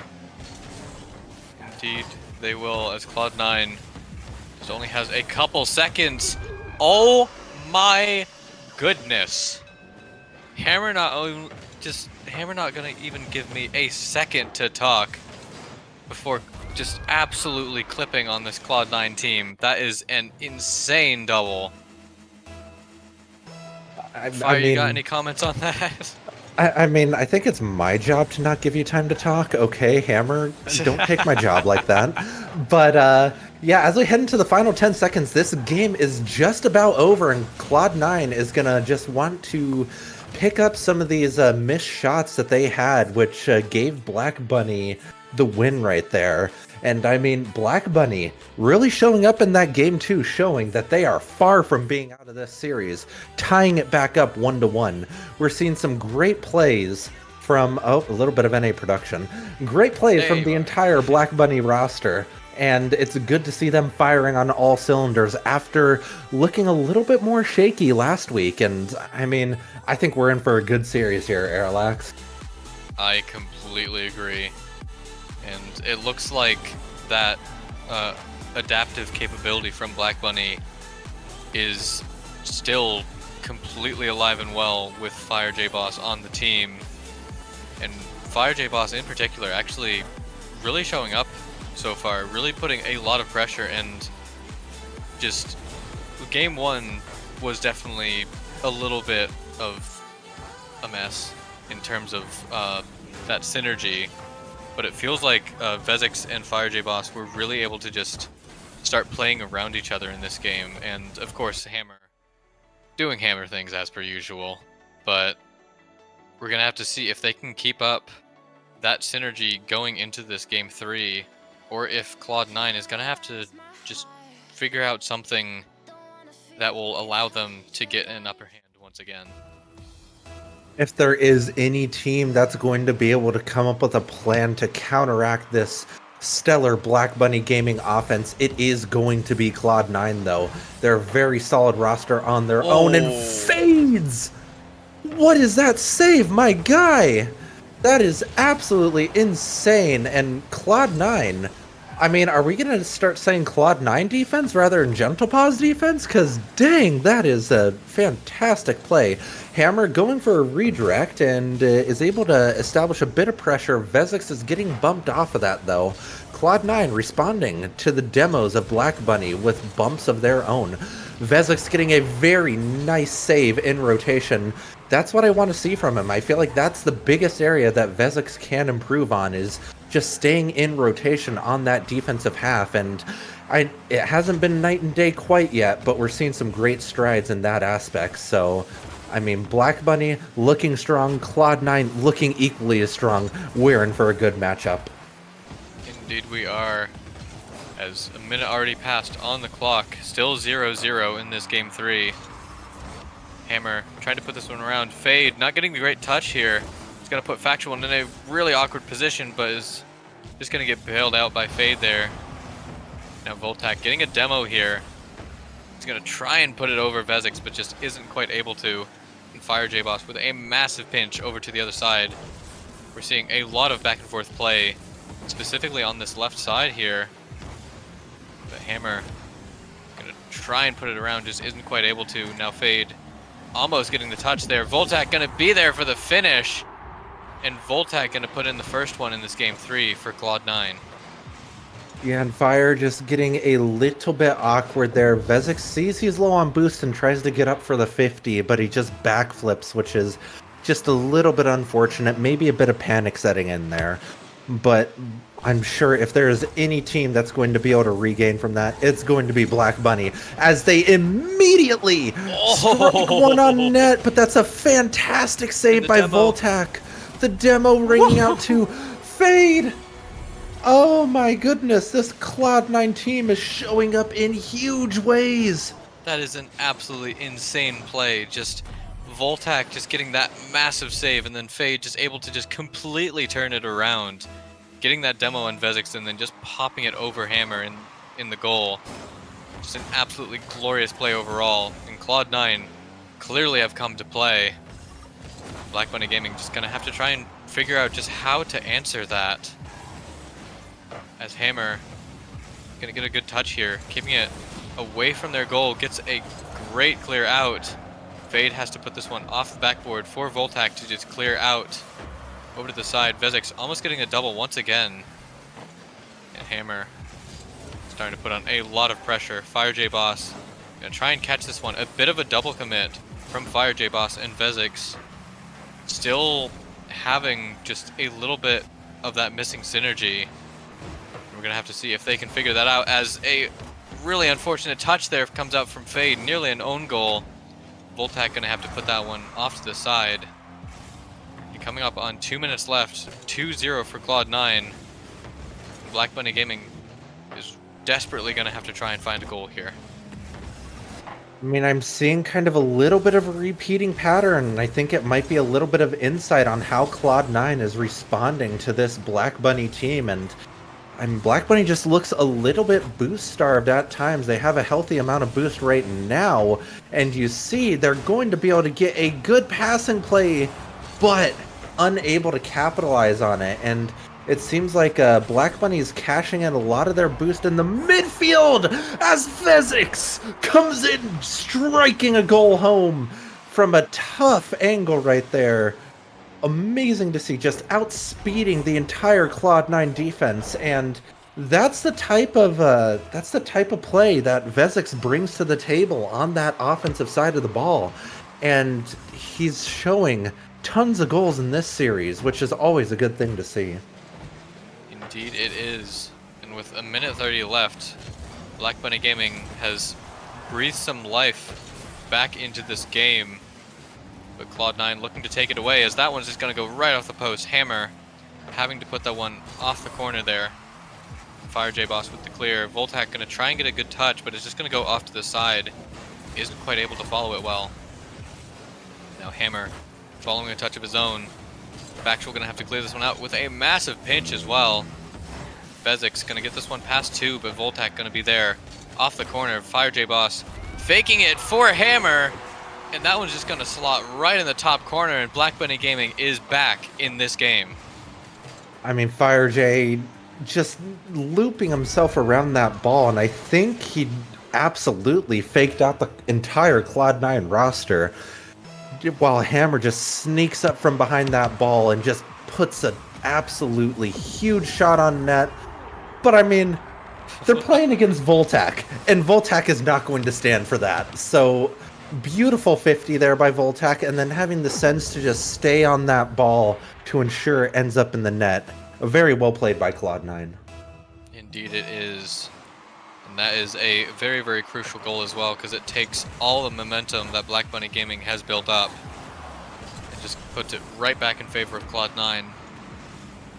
But this is a very dangerous position. Hammer gonna try and get a play out of this, but Voltac gonna shut that one down. Fire putting that one on target. An easy save for Factual, as we said. Very, very defensive player. Very good at holding down that back line. But against this Black Bunny Gaming team, that is a very, very difficult task to do. As Hammer gonna pop this one off the backboard, going for the double, isn't going to find it. Vezix trying, but it's going to get cleared out by Voltac. Fire getting a crucial touch on that to keep Voltac from setting up a play. Now Hammer with a long shot. Voltac gonna pop this one out. Factual gonna follow it up. Voltac with another touch. Vezix gonna keep this one up. Hammer getting a dribble here. Gonna get the flick. Fade is gonna be there for the save. It's going to go off this post here. And it's gonna still be up. Voltac gonna put this one down. And Cloud9 is now going to put themselves on match point. I mean, Cloud9, their defensive line just looks so strong right now. And I mean, their offense is looking solid too, but I am incredibly impressed with their defensive rotations right now. They're just a brick wall on that defensive line, minus a couple of awkward moments towards the middle of that game. But that save, we just saw it again. Absolutely insane, and it seems like they're just leaving no opening for Black Bunny to be able to capitalize on, and that's going to be tough for any team to be able to put on any sort of goals on this Cloud9 team. But I mean, if there is going to be a team that is really offensively heavy and is going to be able to find cracks in this armor, it's going to be Black Bunny. So we'll need to see if they're able to pull through in this one. Indeed we shall, but Cloud9, just such a great performance overall from them. But Black Bunny as well, just nearly coming back in that game. And we're seeing that a lot from this Black Bunny Gaming squad. We're gonna have to see if they can continue that going forward, as we're gonna get into this fourth game, possibly the final one, as Cloud9 is on match point. If they are able to win this game, they will win the final series of this day. Black Bunny Gaming definitely gonna keep fighting as hard as possible to make sure that that doesn't happen. I mean, Black Bunny, Cloud9, both teams that are fighting to try to establish a favorable position on the leaderboard early on this season. And I mean, it's getting to the point where the trends are starting to be able to be seen, and teams are really finding where they're starting off early on compared to all these other teams. And we're going to need to see if both of these teams are going to fall to the middle of the pack, or if Black Bunny is going to be able to establish themselves as a front runner, as Fire J-Boss is going to try to get on this. Runs out of boost mid-aerial, though. Might have thought he had a little bit more than what he had in actuality. Hammer going for a double! It's going to get saved, but the 50 is going to leave a goal right there for Vezix. Vezix striking it home. And this is something that we've seen time and time again. Hammer just causing so much chaos, using his mechs to just get that ball into a dangerous position for the other team. And then Vezix just being able to just clean that one up. But we're seeing a little bit of hesitation here. Fire actually turning off of that, even though Vezix had gone for the demo. Definitely a not favorable position for Black Bunny. It's going to cause a bit of a ruckus here for a little bit, as Vezix nearly getting another touch here. Fire J-Boss gonna put this one nearly on target. Factual gonna put this one over to the corner. And we're seeing this corner get absolutely abused in this game, as Fade once again gonna put it into this corner. Factual and Vezix gonna try to get this out of this position. And Hammer with a shot. Factual Data with a great save, but it's just going to get followed up by Fire, and is going to slot that one right into the back of the net, and Black Bunny Gaming is up by 2. That's going to be a really good save by Factual on that play, but it just kind of pops out right into the middle of the field. And if there's anything that we're seeing on that Cloud9 defense that might be a little bit of a vulnerability, and is that they're not quite clearing it to favorable positions for themselves, which is going to leave them a bit awkward at times. But Cloud9 having some solid pressure towards the beginning of that play there, and they're trying to maintain it, kind of finding themselves a little bit on the back foot as a demo rings out from who else but Vezix. Hammer is going to try to get a play on that one, unable to quite get the pass down. And we're seeing more demos erupt out, and anytime Black Bunny is on the field, the demos will ring out, and it seems like all teams get more demo heavy when playing against Black Bunny. Hammer playing it past the entire opposing team, but they're unable to quite get a shot on target there, but the pressure is there. Cloud9 clearing it to the side, and he's going to get the double upfield. Vezix trying to control the ball, Hammer taking it off of him. Hammer trying to clear that to the middle of the field. Vezix hesitates a bit, unable to get to that ball. Vezix trying to pass it middle for Fire. Fire gets it around 2, gets a 50. That's going to be nothing doing though. Hammer gets another 50. They're just trying to out 50 their opponents right now, as Cloud9 clears it to the middle of the field. And I mean, kind of a little bit of ping pong happening right here. No extended possessions on one side of the field or the other. And it feels like whichever team is able to maintain pressure better is going to get the next goal in this game. We shall see how, as Fire going to put that one right under the defense. Very, very well played there. Hammer just popping that one mid, and then, as I said, Fire putting that one under Voltac, and Factual just not able to turn around in time for that one. And that's the kind of synergy that you want to see from Black Bunny Gaming. We have that synergy from Hammer and Vezix. We've seen right there that synergy from Hammer and Fire. If we really want this team to succeed, we need that synergy from Fire and Vezix to work as well. And so far, I haven't really seen that, but the dual chemistry from the other two sides is just working so very well in carrying Black Bunny Gaming through this game, as Fade gonna try and put this one into a safe position. Factual just gonna take this one very, very slow, but just gives it over to Hammer. Voltac gonna have to challenge that one quick, not allowing that high-level player any time to set up a play. We're seeing just a little bit of resets there on the ball there from Fade. Vezix gonna try and clear this one out. Voltac putting it into this corner once again, and a massive shot from Fade. Oh my goodness. That is a crazy shot to put on target there. Just right over the defender, just isn't quite able to get there. And Claude9, with a minute left, has finally answered the 3 goals from Black Bunny Gaming. Fade, he's playing so well in this series, and I know he is the main caster, you could say, but that means he gets a little bit of ribbing from time to time. Friendly banter, guys, naturally. But I mean, he's really shown up huge in this series with for Claude9. So I mean, we need to see just a little bit more from him in order to be able to secure a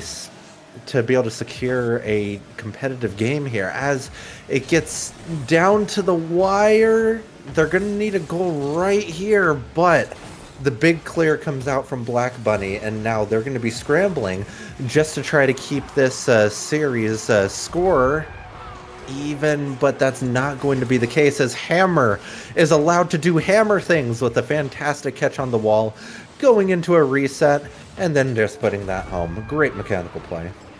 Indeed it is, and that all but seals the deal for Black Bunny Gaming. We are going to be going to a Game 5, as Claude9 gonna have to just try and figure out what was happening in this game that allowed Black Bunny Gaming to get such a strong start there. Because getting 3 goals is exactly what we saw in Game 1, while Black Bunny Gaming was able to come back to that. Claude9 just wasn't really able to as well. And we're just gonna have to see just if they can adapt to that, if Claude9 can figure out what was going on and just adapt as best they can to this ever-scoring Black Bunny Gaming squad. It seems to me that whoever gets the early momentum in these games is kind of running away with the games. So early on, both teams are going to be looking to try to get that early momentum established, and if they're able to do that, I think it greatly increases their chances of winning this series. But we'll need to see, because there was that comeback in Game 1. So I mean, neither of these teams are ever going to be out of this series, and it's great to see our second Game 5 of the day, which is going to surely be a thrilling finale. I'm sure it will be, and we'll have to see if, once again, it's going to end up in a golden goal situation in overtime. And I don't know about you, Fire, but I'm very, very excited to see if that's how this ends. I mean, think 2 Game 5 overtimes in one day? If that's the case, we would be absolutely spoiled with good plays as Voltac! So speedy to get to that ball. And I mean, 53 miles an hour, not sure what that is kilometers an hour, but that is going to be over 100 kph, which is an absolute slammer of a goal coming out from Voltac early on. Actually, I think the conversion is around about 60 miles per hour to 100 kph, or at least something like that. But either way, still an absolute blazer of a shot. Claude9 gonna try and look for another one. Voltac gonna put this one up too high. Factual gonna try and follow it.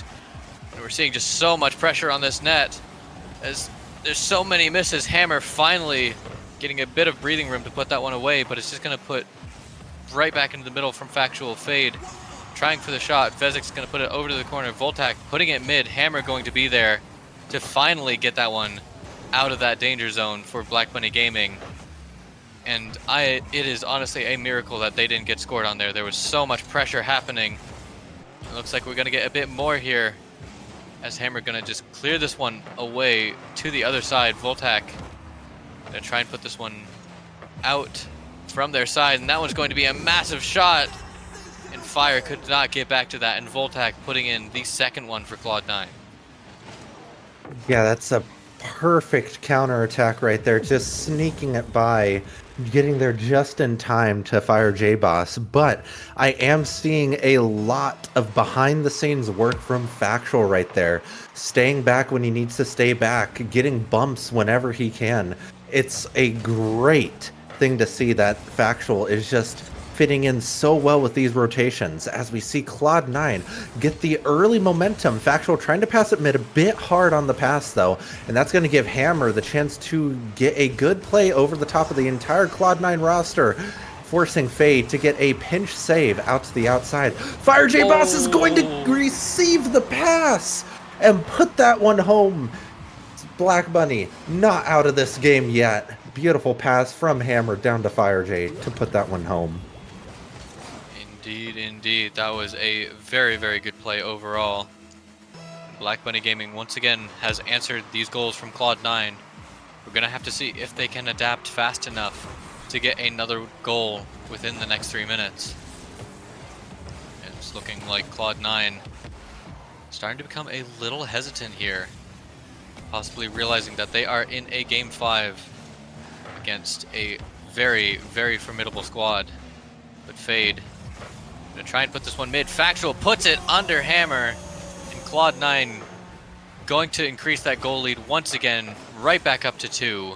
With 3 minutes left, Cloud9 trying to just keep that lead as much as possible. Factual! That's my teammate from last season! Always where you don't want him to be.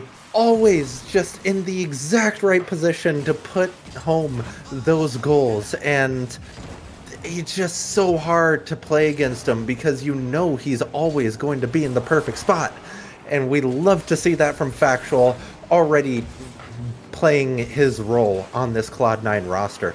But that being said, Black Bunny Gaming has some early pressure. Fire J Boss going for the double. It's going to get bottled up in the corner though. Hammer getting a good 50. Hammer's going to try to pass this mid for his team. And Fire is going to try to be there, unable to cover though. Vezek's getting a little bit awkward on that rotation, but it's not going to cost them. Factual needing to scramble back and play that to the side.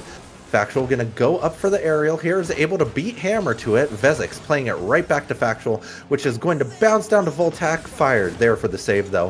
Factual trying to get possession, unable to secure it though, which is going to give Hammer the chance for the clear, but he is going to get dunked. Fire trying to play it up wall, taking the time he's allotted. And I mean, we're seeing lots of pressure from Cloud9 as Voltac puts that home. 4-1, Game 5. Cloud9 finding the back of the net again. That is a very, very good shot as well. Voltac just really, really showing up for the Cloud9 team here. With 2 minutes left. Black Bunny Gaming still not out of it yet. Okay, I might have spoke too soon. Voltac off the kickoff, just going to put in another one for Cloud9. And it is just looking more and more dangerous for Black Bunny Gaming. Hammer cheating up just a little bit too quickly, so he's not able to get a 50 right there, and that's just a really awkward position to be in. And we're seeing the Black Bunny defense, we've seen a couple of kickoff goals that they've given up, and that's something that they should be able to iron out with the replay analysis after this week, and we hope that they're able to do so. But I mean, 4 goals in a minute 30, that's a tall order, but with the Black Bunny offense, they might be capable of doing that. If there is any team, it is them. As Hammer tries to get the clear, he has no boost though.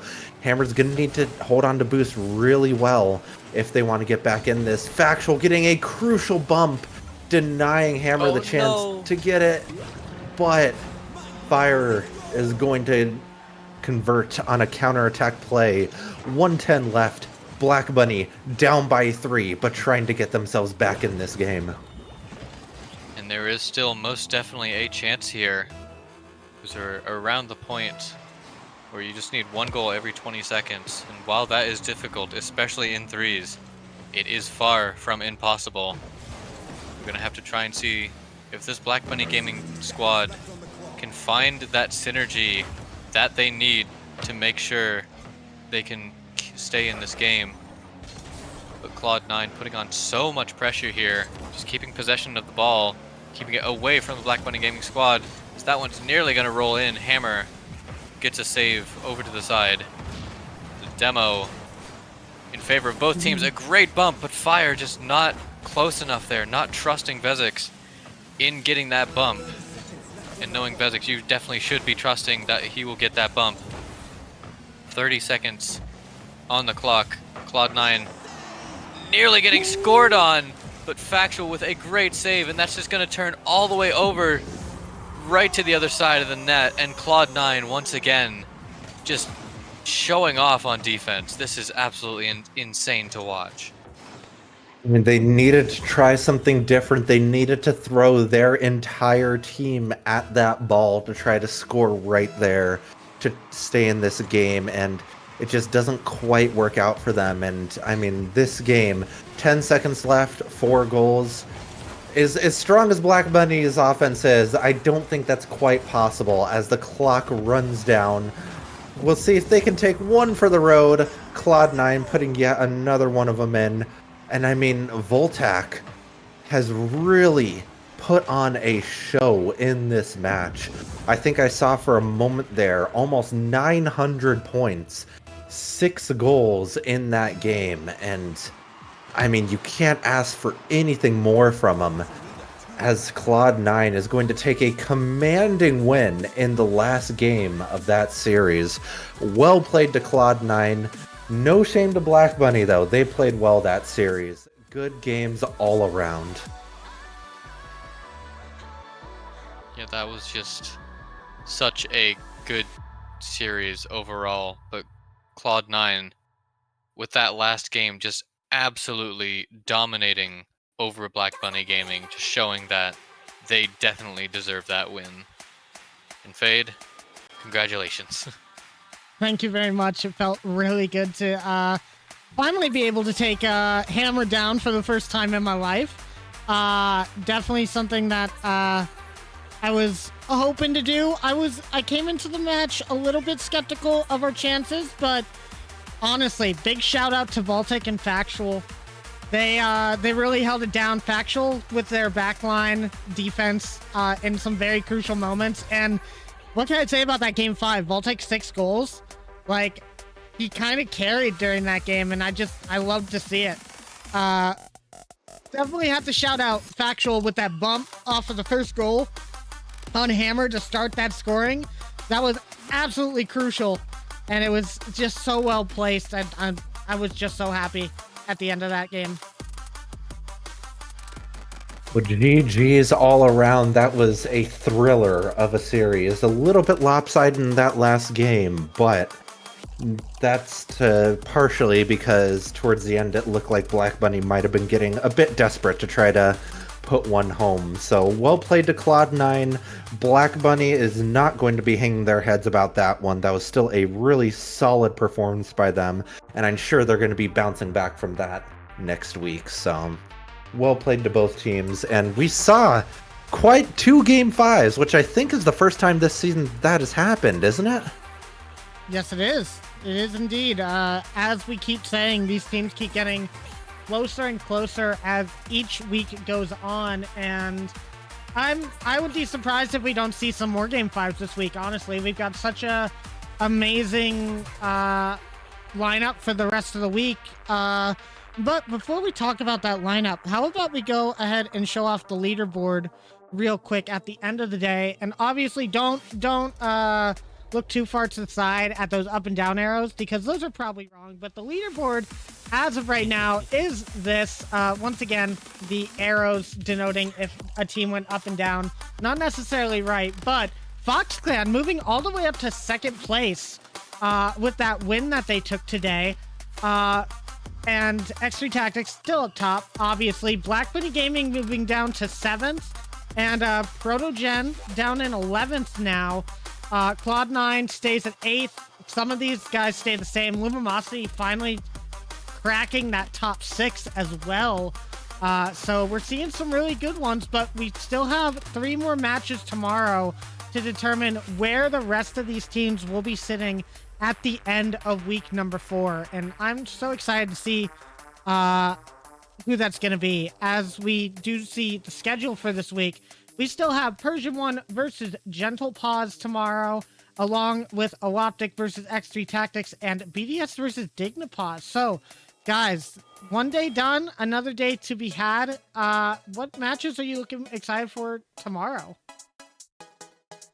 I mean, is that even a question for me, Fade? A gentle pause Persian 1.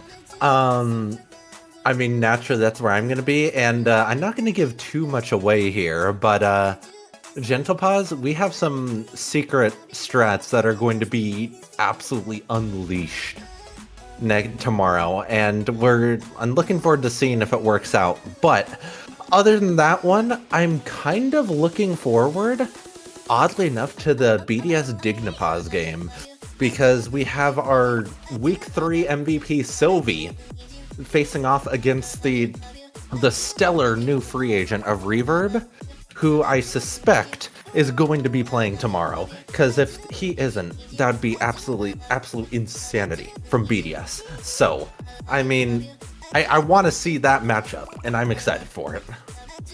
Yeah, I completely agree, but me personally, I'm looking at that Owoptic versus X3 Tactics game, because that one is a 2-1 team versus a 3-0 team. The only 3-0 team that we have in the league right now. And we're gonna have to see if X3 Tactics can continue their absolute domination of this league, or if Owoptic can dethrone them. I have to agree on that one, though. I mean, you kind of also have to think Shy just hit GC2 the other day, and last night Corrupt also just hit SSL for the first time. So X3 Tactics are thriving under this sort of momentum they've been getting in their ranked games. They're probably going to be able to bring that to Owoptic tomorrow. And knowing what Owoptic is going to bring to the table, it's going to be a hard-fought match, but I'm not sure who's going to be able to take it, but I am very excited for that match for sure. But, guys, that's going to be it for the day. So, as always, thank you everybody for watching. We've got another day of League Play tomorrow, starting at the normal time, 3 p.m. EST, with our pre-show. And, of course, for those who want to hang out and chill and listen to us have a fun time, RFDL After Dark takes place tonight around 10:30. We'll be going for a little while. I'm definitely feeling great in Rocket League, so I can't wait to play a bit more. I'm so excited. Putting Factual back on the roster and getting that win has put me in a very good mood to play Rocket League, so I think it's going to be a really great night. Lots of laughs to be had by the entire Death crew and whoever else we have join us there. And hopefully you guys, the viewers, come in and share some of the laughs with us. But that is going to be it for now. Make sure, if you're not here for RFDL After Dark, come in tomorrow for day 2 of week number 4 of RFDL. You're not going to want to miss it. From me and the casters, have a good night, and we'll see you tomorrow. See ya. See you tonight, guys.